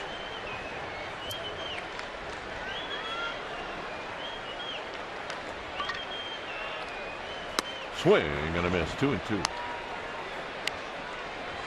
I know one thing, but Marquis, he is not missing above the strike zone at all. Justin Christian is 6 for 30. Stays with this one and fouls it back.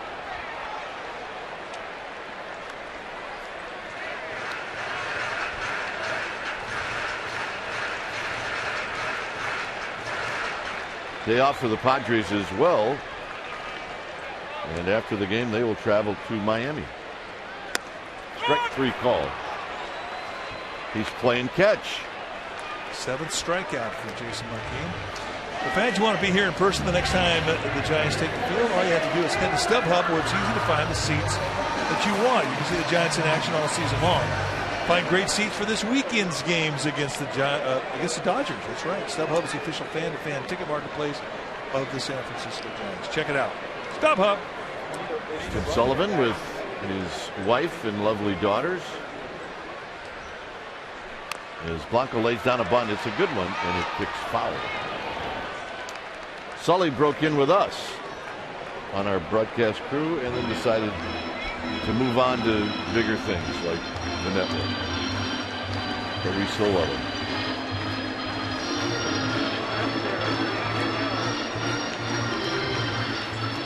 That is a well-trained bat right there. Stay. Good boy. Now, if you're Gregor Blanco, you got to let him hunt.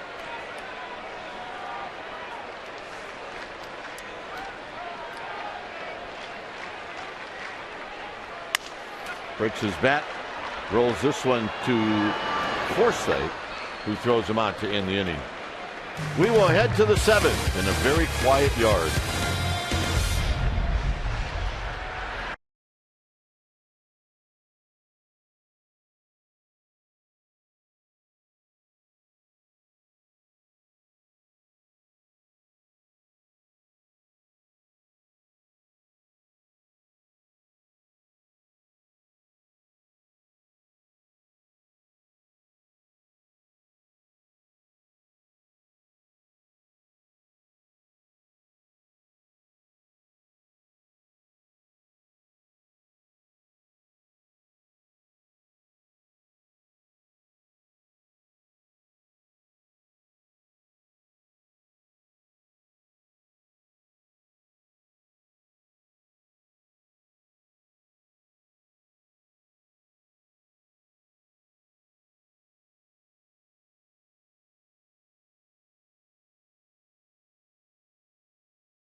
Sportsnet Bay Area is brought to you by Wendy's. Stop by Wendy's for a Baconator today. 2 hot and juicy beef patties and fresh cooked Applewood smoked bacon. Here at AT&T Park, it's a 5-1 lead for the Padres. When it's time for a change, think Speedy Oil Change and Tune-Up, your oil change tune-up and smog experts.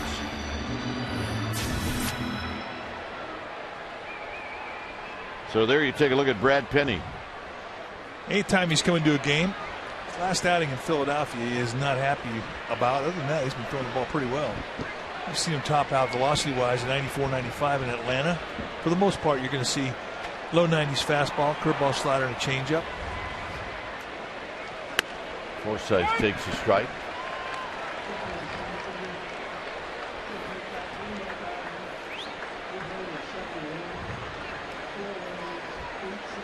Yep, Captain Ahab out there just bringing the Alma in for a look. There's a bouncy ball up the middle, and Forsythe with a leadoff single.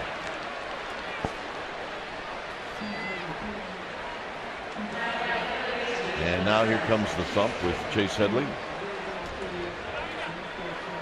That's a pretty cool boat. It's got to be if it's named Alma, right? It is a good-looking boat. Here's Headley. Headley homered in the first, lined out in the third, struck out in the fifth.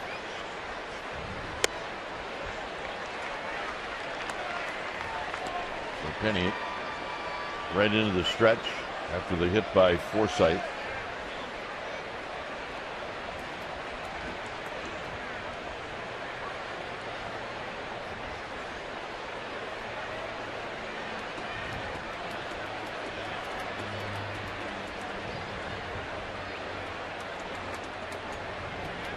Penny up to Belt.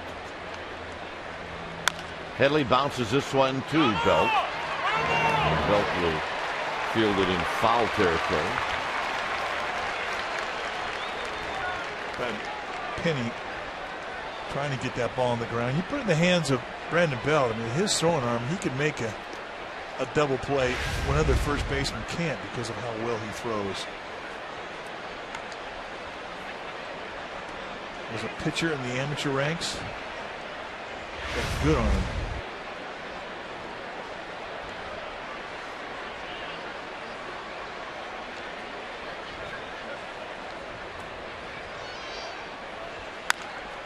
Belt. Crawford. Belt. Got him. Nice play. It's a hard one to make. Wasn't pretty, but it was effective. And one of the Belt got stepped on. Well, at times, I mean, this is a tough one simply because you have to throw it and then get back to the bag. Ball goes to his left, and he goes down to a low backhander to make the play, but the back foot stays in touch with the bag, and Headley is history. Again, watch the throwing motion. Nice high feed to Crawford. He does have a boarding house reach, and that does help if you're a first baseman. That is a fact. Quentin on the ground and another base hit. And another first pitch swing. All right, so we got the first pitch swing from Quentin. Let's see if you get another first pitch at bat from Alonso.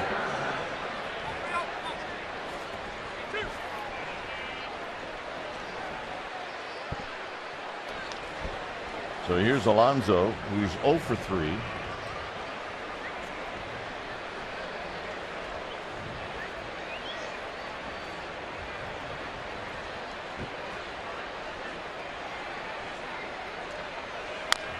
And he does. He offers at that first pitch and rolls it foul. And it was not a fastball.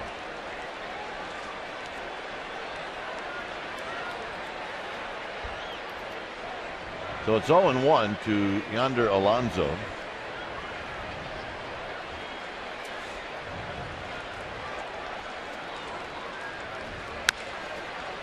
Belt will spin around and go back to the bag, and that'll end the inning. Bottom of the 7th coming up. Cario, Cabrera, and Pagan.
Annual Donate Life game. It was brought to the fans by the California Transplant Donor Association and the Giants Community Fund, and we were really happy to see who the play ball kid was today. His name is Michael Bryce. I had a chance to interview him, fellas, 2 years ago, just before he received a brand new liver and a brand new heart. He is 9 years old. He'll be 10 in September. And his mom said he's doing absolutely wonderful. They've been running the gamut this summer. They've been camping, and he went to Six Flags. And, guys, he rode every single roller coaster. Gamer, Michael Bryce. Dwayne. Energy. That's a great story. And he can dance, too. He can dance. Not many people can outdance Lucille, and he won. Here's Terrio, who takes a belt tie strike. Fair little contest as to who could outdance who. He wore Lucille out. 1-2 now to Terrio.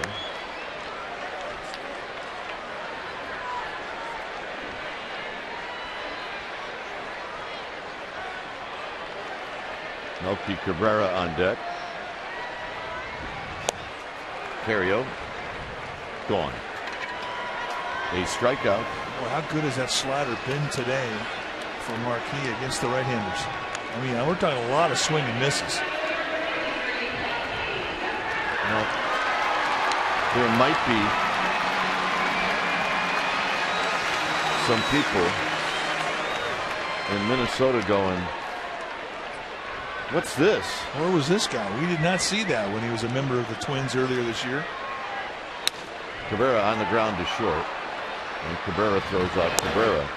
2-4 with an 8.47 ERA in 8 starts with the Twins. Well, a reminder to check out the AT&T UVerse Sportsnet Central tonight at 6 p.m. right here on Comcast Sportsnet Bay Area. Join Lindy Bach and Dave Feldman as they talk about this one. They update the A's and the J's. And they'll also give you Matt Mayalko's 49er camp report. So check it all out. That more tonight. AT&T UVerse Reverse Sportsnet Central. Here's Pagan. Pagan is 0 for 2. I can hear Dan Gladden now. Dan Gladden, our old teammate who announces for the Twins. Probably not happy when he looks at the type of outing that Jason Marquis is having today. He wasn't having them for the Twins.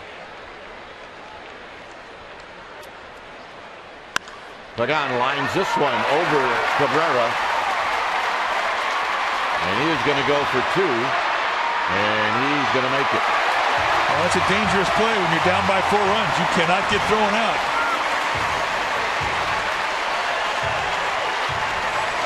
Well, everybody did their job on that play. Nice opposite field hitting. It really is the key against the sinker ball. That ball really sailed away from Cabrera. I thought he was going to catch it. Quinton comes up. Nice one-hop feed to Forsythe. A little bit of a window of opportunity, and I mean, not a big one either. And Pagan just does beat the tag.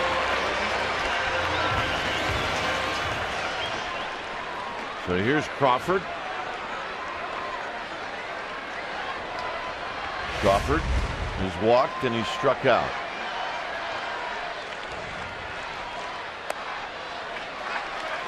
It's number 88 for Marquis.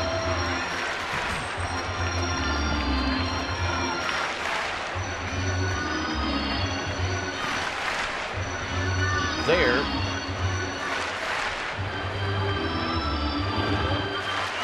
Dale Thayer getting loose.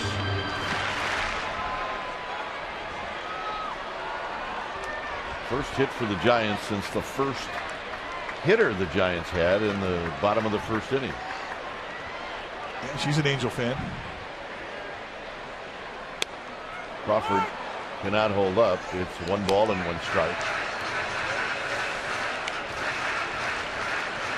Well, it's hard to explain why a guy doesn't have success in one city, goes to another city, then lights it up. A lot of it has to do with pitching coaches.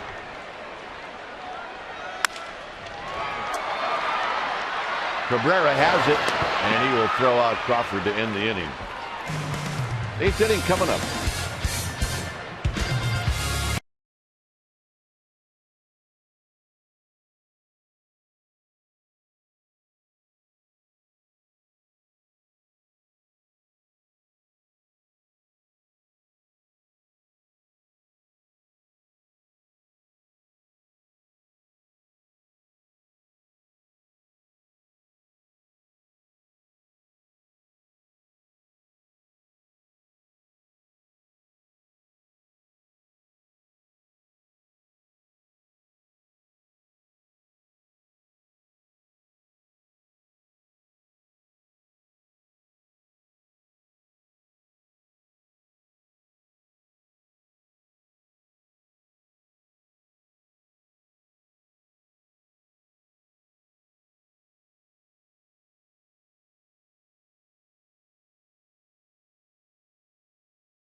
Well, let's check out our Toyota game summary brought to you by your local Toyota dealer. Guzman had one of the big hits. It hurt, a 2-run home run off of Lincecum. Marquis been fabulous. Angel Pagan just came up with a double in the 7th, and Lincecum got roughed up for 5 earned runs. 3 walks, but he did strike out 8. And that's our Toyota game summary. Penny back out there. He'll face Jesus Guzman. Guzman's had a good day. 2 for 3 with a big fly.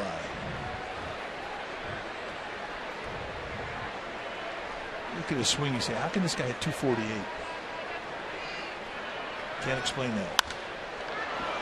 High to left field and deep. Cabrera back, gone. He's got another one. And it's 6-1. I think he wants to play a little bit more. Well, that's what today is basically saying to Bud Black.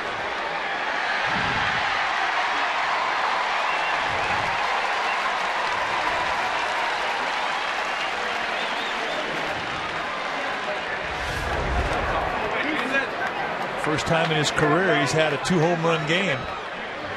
Pretty good pitch right up there at the belt. Elevation on contact. And when you're seeing it big and you're confident, this is what happens. When you make a mistake to location to a hitter like this. Here's Baker, who takes low.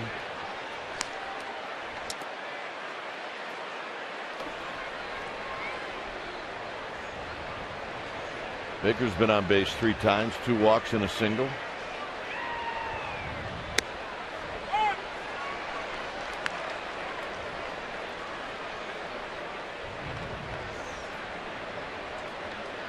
Yeah, 2 homer days will make you smile, especially when you do it against a team you used to play for.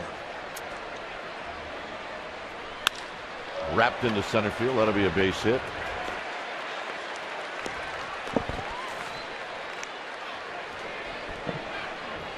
Penny now is allowed 4 hits. And here's Everett Cabrera. It's great to see Terrio stand next to Brad Penny as he just went out there and gave him a little pep talk. It's even better when Penny's standing on top of the mound and Terrio standing below the mound.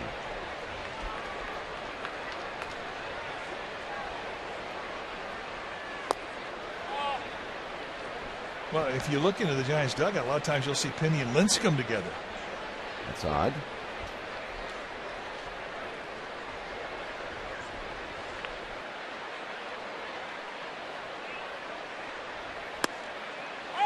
There's a strike. Even in the count. Here's the difference Mike's talking about. Okay. Yeah, Penny's basically saying, hey, little fella, take a hike. Belt will get the out at second.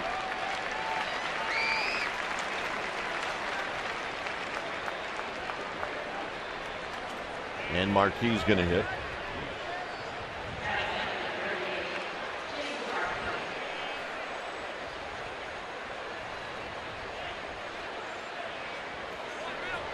Marquis with an 0 for 3 day, 3 strikeouts. We told you how good of a hitter he is. That has not been the case today. And he has a chance to do something that few pitchers often do, and that's strike out 4 times in a game. He bunts this one foul. Trying to move Cabrera into scoring position for Will Venable.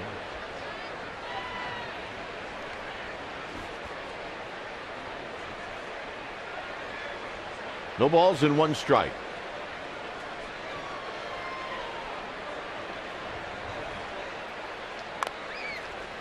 Whiteside, he'll go to second. That's 1.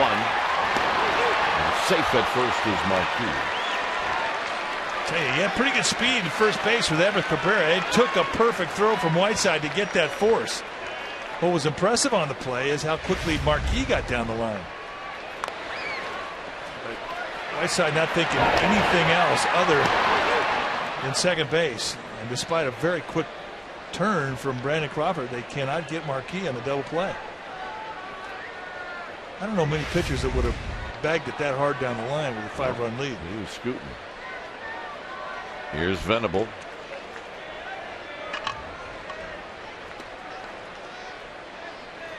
Venable on the ground. Terrio from the cut of the grass, side retired. A run on the home run by Guzman. It's now 6-1 Padres.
Hall of Fame broadcaster Jerry Coleman on a Dave Winfield misplay, and he said Winfield goes back to the wall, he hits his head on the wall, and it rolls off.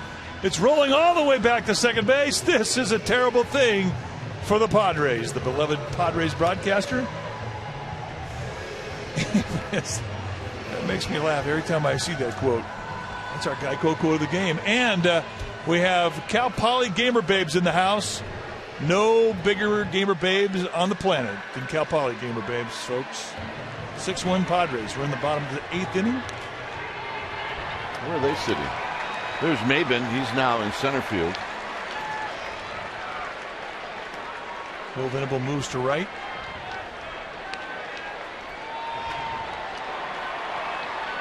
Here's Brandon Belt. Belt looking for something positive in this game offensively.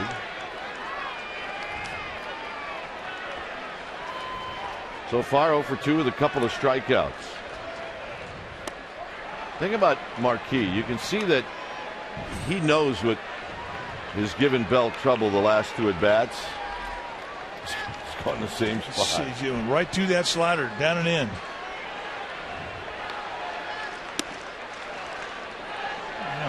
And if a guy's not even fouling you off, you don't need to go anywhere else.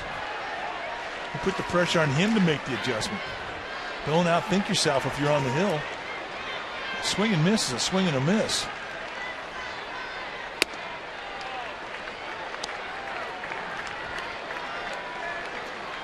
.94 pitches on the day for Marquis. You see Joaquin Arias on deck. Foul.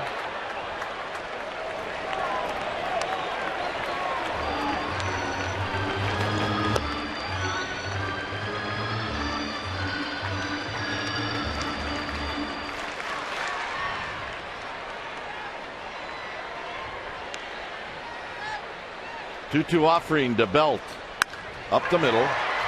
Right at Cabrera. He throws one away. And that's into the dugout.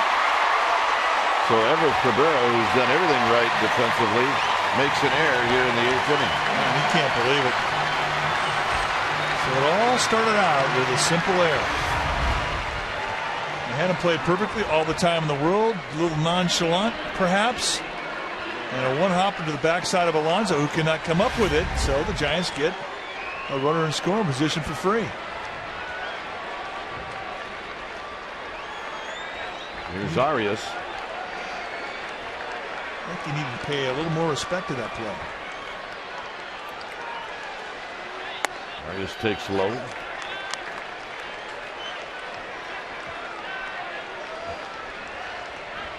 Eli Whiteside. And then a pinch hitter for Brad Penny.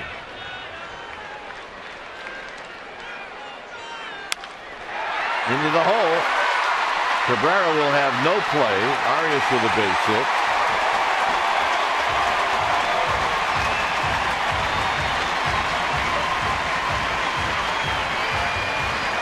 And here's Eli Whiteside. Well, that'll send the Cal Poly Gamer babes into a frenzy.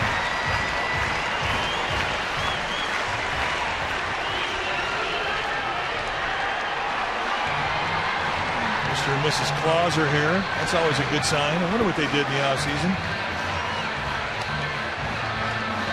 He's got his eye black on. I always thought Santa was a gamer.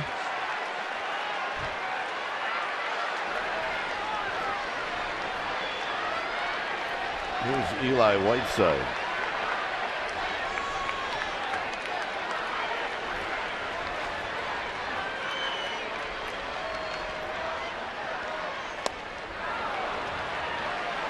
Swinging, and it snowballs and one strike. Oh, yeah. He may have his Yuletide colors on, but underneath it all, he's an orange and black guy. No question.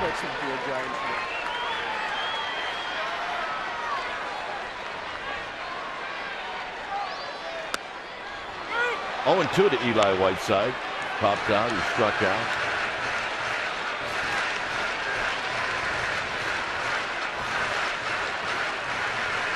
He's got good strength in that bat. He's got some pop.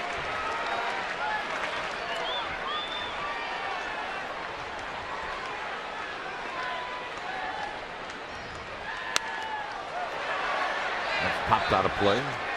You do right just to fight that one off. That's perfect location with the slider and an 0-2 count. And if you're Whiteside, just fight those off and hope you see a mistake.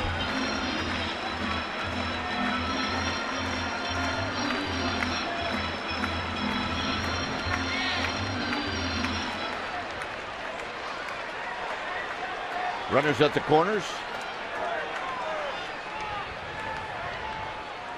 And that's going to be to the backstop. So everybody's going to move up a base. Belt scores.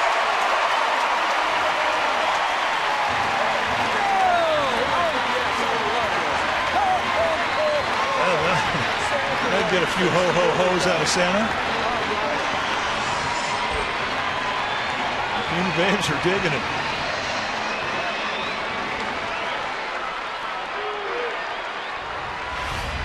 All right, this is a big league wild pitch.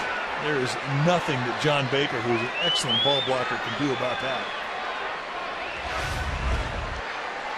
I suppose he's got a helmet on in the dugout.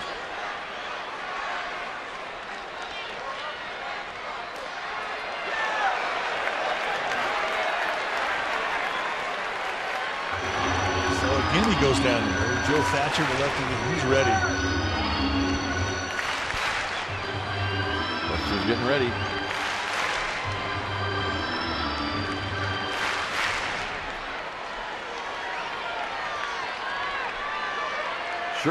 Nate Sherholtz is in the on-deck circle. It's 2-2. Now Baker's going to go out and have a word. Well, John Baker is coming out to tell Jason Marquis that Monday, August 13th is Friday. It's Frank Sinatra Tribute Night here at AT&T, and your special event package will include a ticket to the Monday night game against the Nationals, and you also get a Frank Sinatra Giants bobblehead. Again, the bobblehead is only available to those purchasing the special ticket, so go to sfgiants.com/special events and be part of this. 2-2. On the ground into the hole.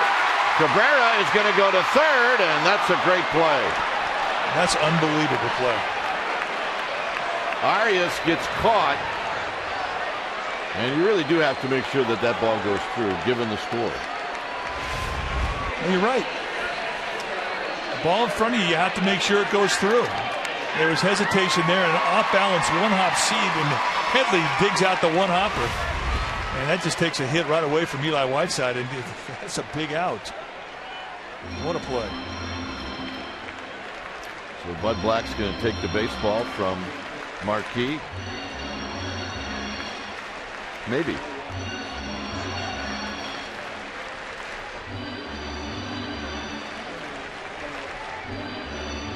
So Marquis departs.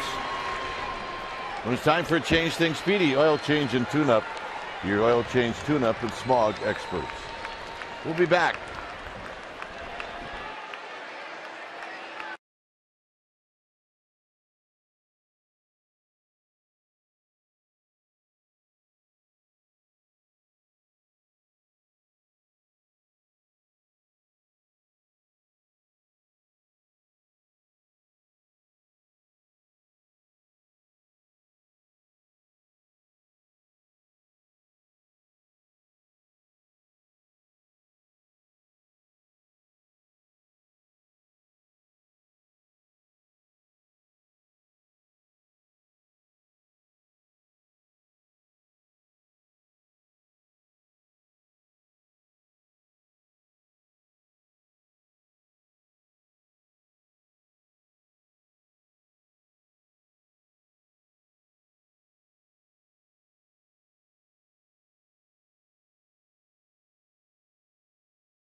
Is the lefty, Joe Thatcher. See the numbers for Thatcher. He's been fantastic. And look what lefties are hitting against him. $136. 40th time he's come in. 0-4 on the year. And he's a sidearmer. And he can go low with the sidearm. You get a high 80s fastball and a kind of a slurvy breaking ball, which you would expect from a guy with this type of angle. Thatcher in his 4th year at the big league level. 30 years old, out of Westfield, Indiana. Facing Nate Sherholtz with a count of 1 ball and no strikes. And a big swing and a miss to even the count. Thatcher went to Indiana State University. Isn't that where Larry Bird came out of? You are exactly right, my friend. It's amazing when you do your homework. Yeah. Sherholtz dumps one to left, and it's going to fall.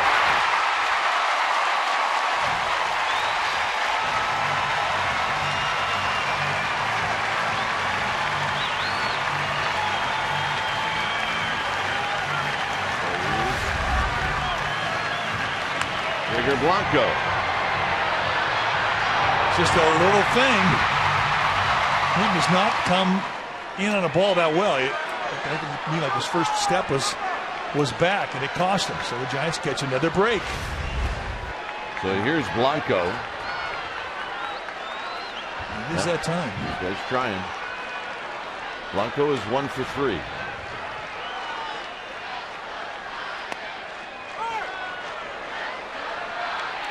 Thatcher got the loss last night through 14 pitches.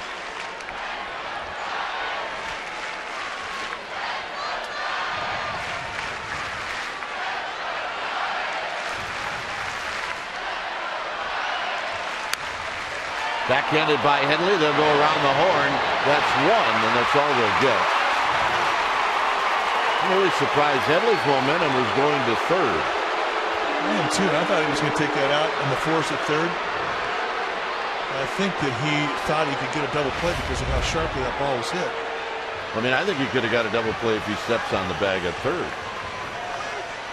So he goes the long way, and the throw takes Forsythe off the bag, so they do get the out. So Bud Black's going to come out. Terrio will be the hitter. It's 6-2 Padres.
Comcast Sportsnet, part of the NBC Sports Group. 6-2 Padres with 2 outs here in the 8th.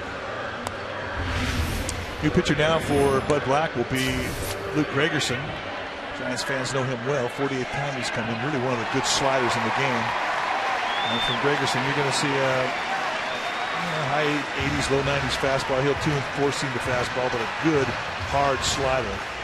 Terrio 2 for 8 lifetime. However, if you look at the numbers from Terrio, the first 4 times he faced Gregerson, 0 for 4 with 3 strikeouts. And then the next 4 times he faced him, 2 for 4 with a line out. So he's kind of figured him out.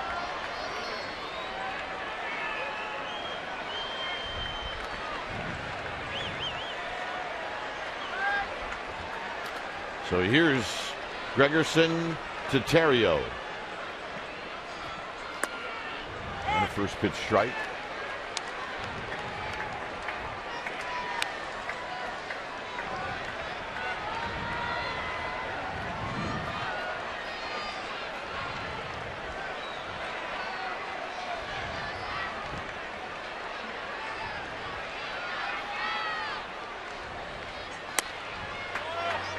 You see Baker setting up away, and that's exactly where Gregerson threw it. Gregerson pitched an inning, a lot of hit, and 2 strikeouts last night.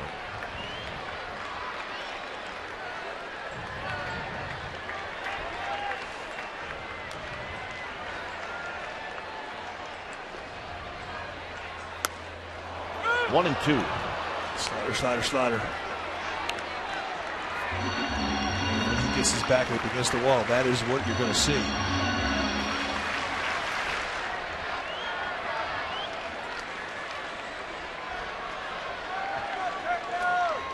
Terrio now has to choke up a little bit, take a little out of his swing.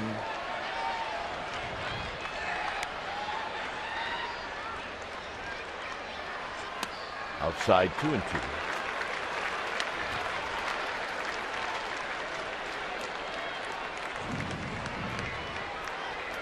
Sandoval here watching. Next couple of days will be important days to see how long Pablo Sandoval will be on the bench.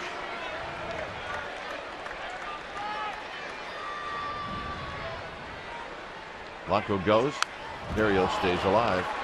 A good one. Surprised that Forsythe was covering on that. Well, especially with the reputation of Ryan Terrio, his ability to hit the right figure off sliders like you're going to see from Gregerson, he's going to go that way. And there you see the second baseman's Forsythe opening up that hole. You make a good point. I expect that from an old second baseman. Yeah, just trying to stay alert here in the 8th inning.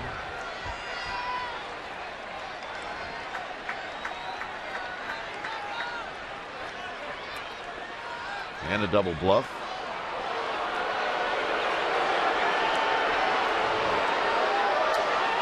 Well, Santa and Mrs. Claus got their gamer pins. I think they've earned it. Over the years, they've been a good team.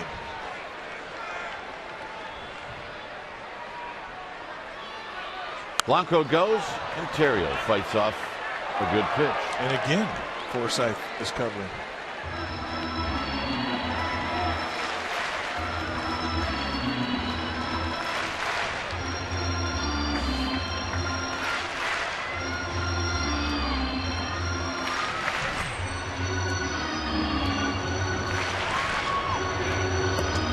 Street, the closer for the Padres, who's been red hot, getting greased up in their bullpen. Baker has a word with Gregerson. Giants have picked up a run here in the 8th, but it'll only get more interesting if Terrio reaches or if he knocks in Eli Whiteside.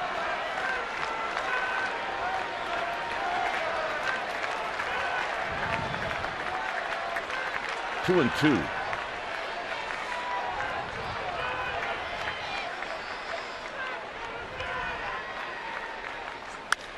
Into right center field, and it's going to fall. And now it gets interesting. The tying run's coming up. That's a pretty good at bat from Ryan Terrio. Yeah, it really is. And you talked about the success that he's had late in his history against Gregerson. And that will light up Santa and Mrs. Claus. And not a hanger either. That's a good knee-high, hard slider. But you know that he was diving out there looking for it. A little bit of lean goes the opposite way. And as you said, partner, it now gets interesting. And once again, here comes Bud Black. You're going to see the closer.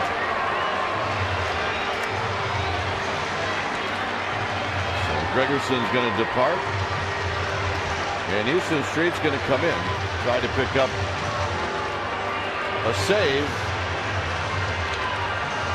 It's 6-3. We'll be back.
Area insider. He will go tonight on Jeopardy for his 4th consecutive win. Yeah, so far he's won over $60,000. And he's walking around the press box showing everybody his grades that he got when he was at Northwestern. Yeah. I don't get it. He's also got a briefcase full of cash. 6-3 ball game, and now it's time for the closer, and the closer for the Padres is Houston Street. And he has been on a roll. 0.95 ERA. He's 10 hits allowed in 28 innings. Had a fastball with big-time sink to it, good split. And that has been a great swing and miss pitch for him. And he'll also throw a changeup. There's not many guys that throw splits and changeups.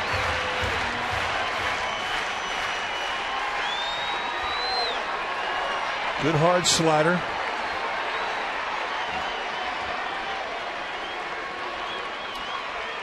And the pitch to Cabrera, and Melky Cabrera taking all the way, and he takes the strike.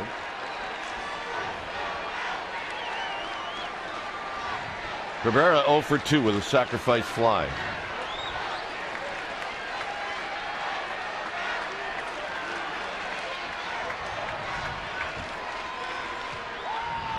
Outside with a fastball. 1 ball and 1 strike.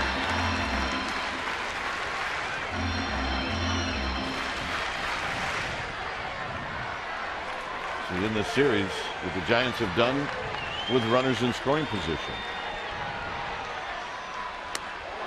1 and 2. And there was that changeup. Had him way out front. The thing about Cabrera, I mean, he's a tough guy to get him out and fooled the same at bat with the same pitch a second time. And he got him. And that'll end the inning. Giants on the board twice, 6-3 San Diego.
Sportsnet Bay Area.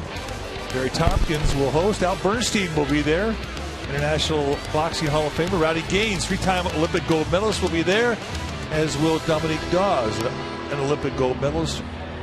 And Barry Tompkins, really one of the great interviewers on this planet. Join him on Chronicle Live, presented by Farmers, today, 5 p.m. right here, Comcast, Sportsnet Bay Area.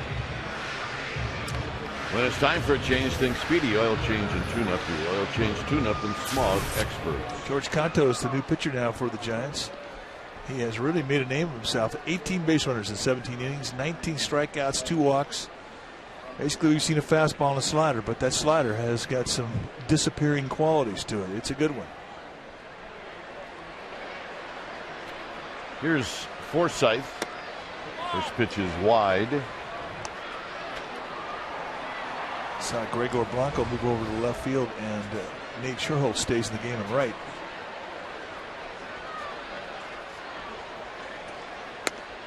There's a strike. Forsythe, a couple of hits.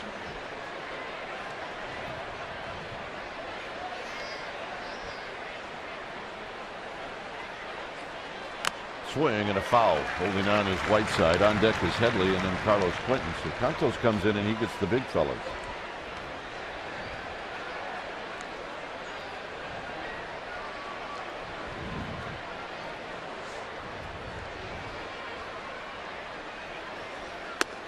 Low 2-2.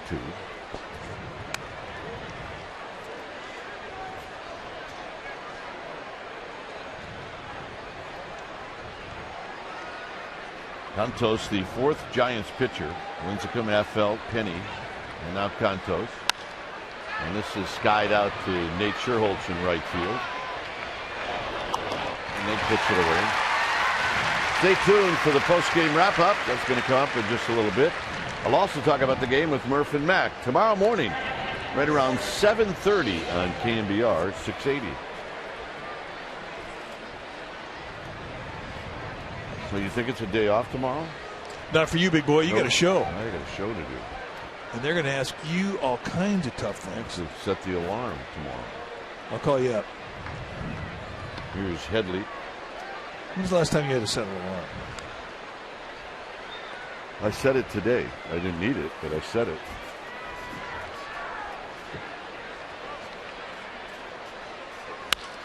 I can't get up and like walk to the park. That's true. Headley hit a home run in the first inning off of Lincecum. Challenge fastball, and he took on the deepest part of the yard. And went out of here for his 12th home run, a solo shot. Headley trying to hit another one. It's 0-2.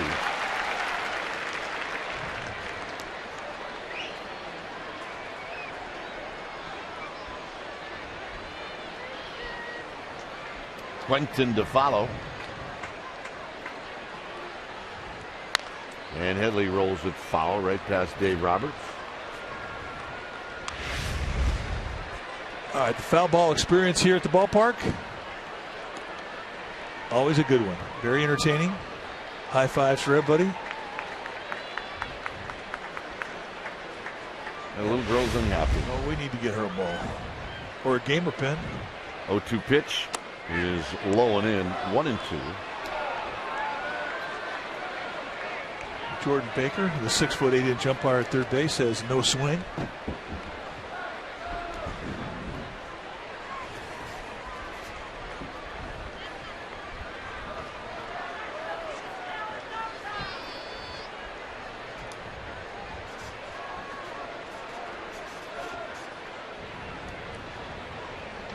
The 1-2 offering to Chase Headley is high. 2-2.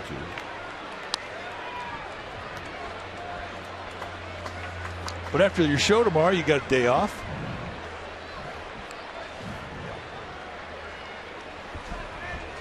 That is true. Don't get that many off days here in San Francisco. Got him. Good hard slider, and that's that disappearing slider we're talking about.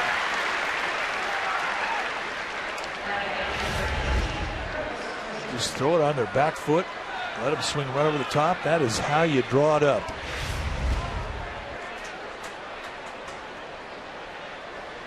Giants pitching has struck out 11 Padres today. But not this guy.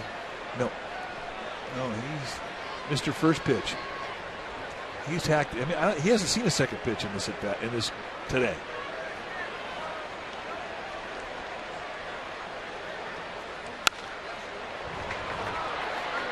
True to form, Pagan. Bottom of the ninth coming up. 3 to tie, 4 to go home. Pagan will lead things off.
A 6-3 lead for the Padres.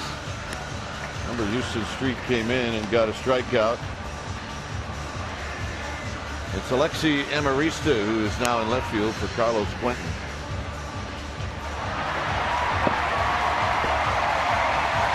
Well, lots of energy. Hey, Meat, it's my 8th birthday. Well, happy birthday, Meat. Yeah, I want to party with those guys.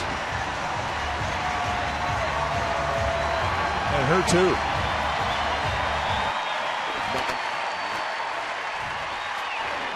Mrs. Alioto, you are a gamer babe.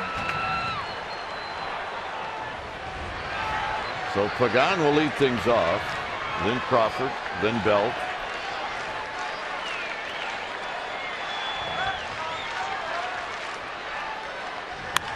Pagan on the first pitch, out to Amarista. One out. We'll find the new guy every time. Every time. It's just how it works. And here's Crawford.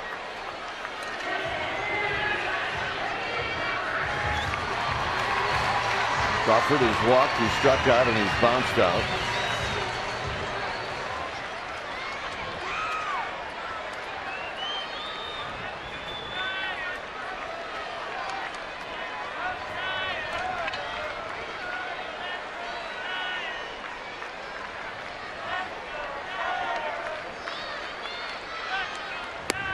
There's a strike to Crawford.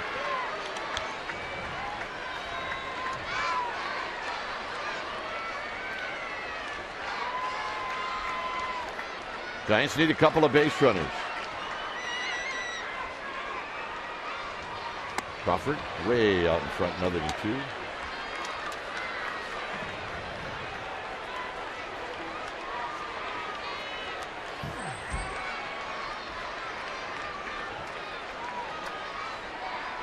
Oh, and 2.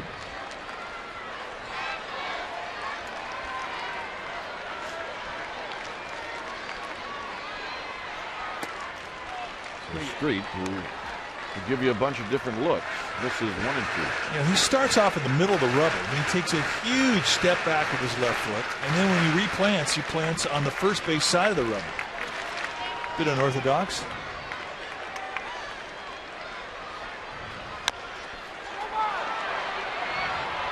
Alonso flips to Street. 2 outs. And here's Belt.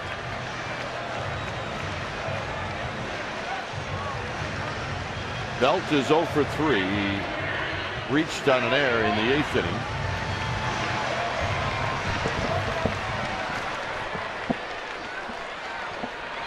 Belt now 2 for his last 37.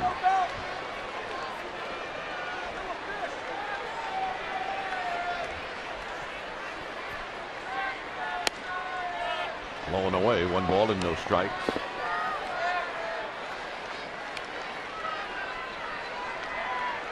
$41,871 here at the yard today. Belt, 1 ball and 1 strike.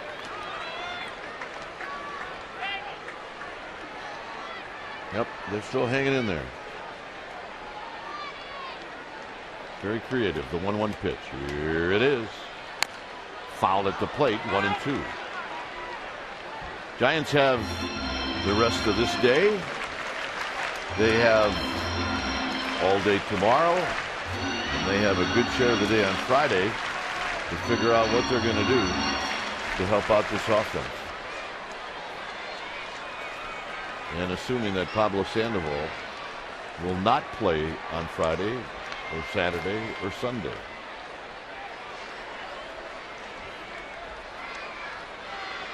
One-two pitch is low and in, 2 and 2. Pablo Sandoval had the MRI this morning. It confirmed a hamstring strain.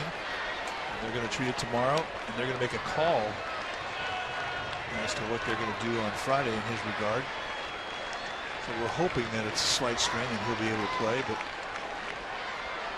we shall see. 2-2 pitch. Here it is to Belt, and Belt gets a piece of it. So he lives to see another pitch. Dodgers have not named who their starter will be on Friday.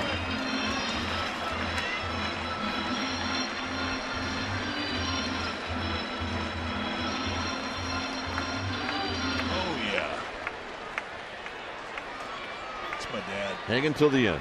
You gotta love it. 2 balls, 2 strikes. Here it comes to Belt, and Belt stays alive.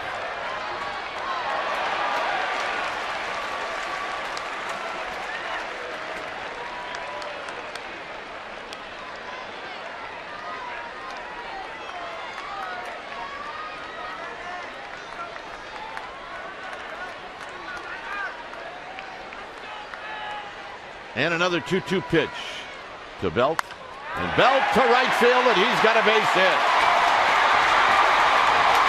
Belt will motor into second base with a double.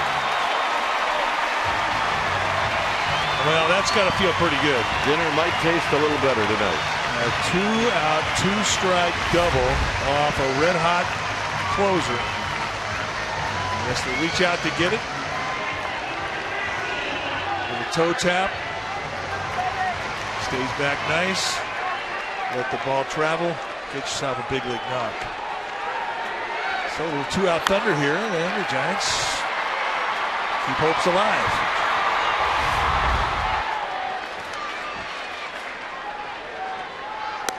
Arias takes a strike. They need to get one more hitter on because Buster Posey's on deck.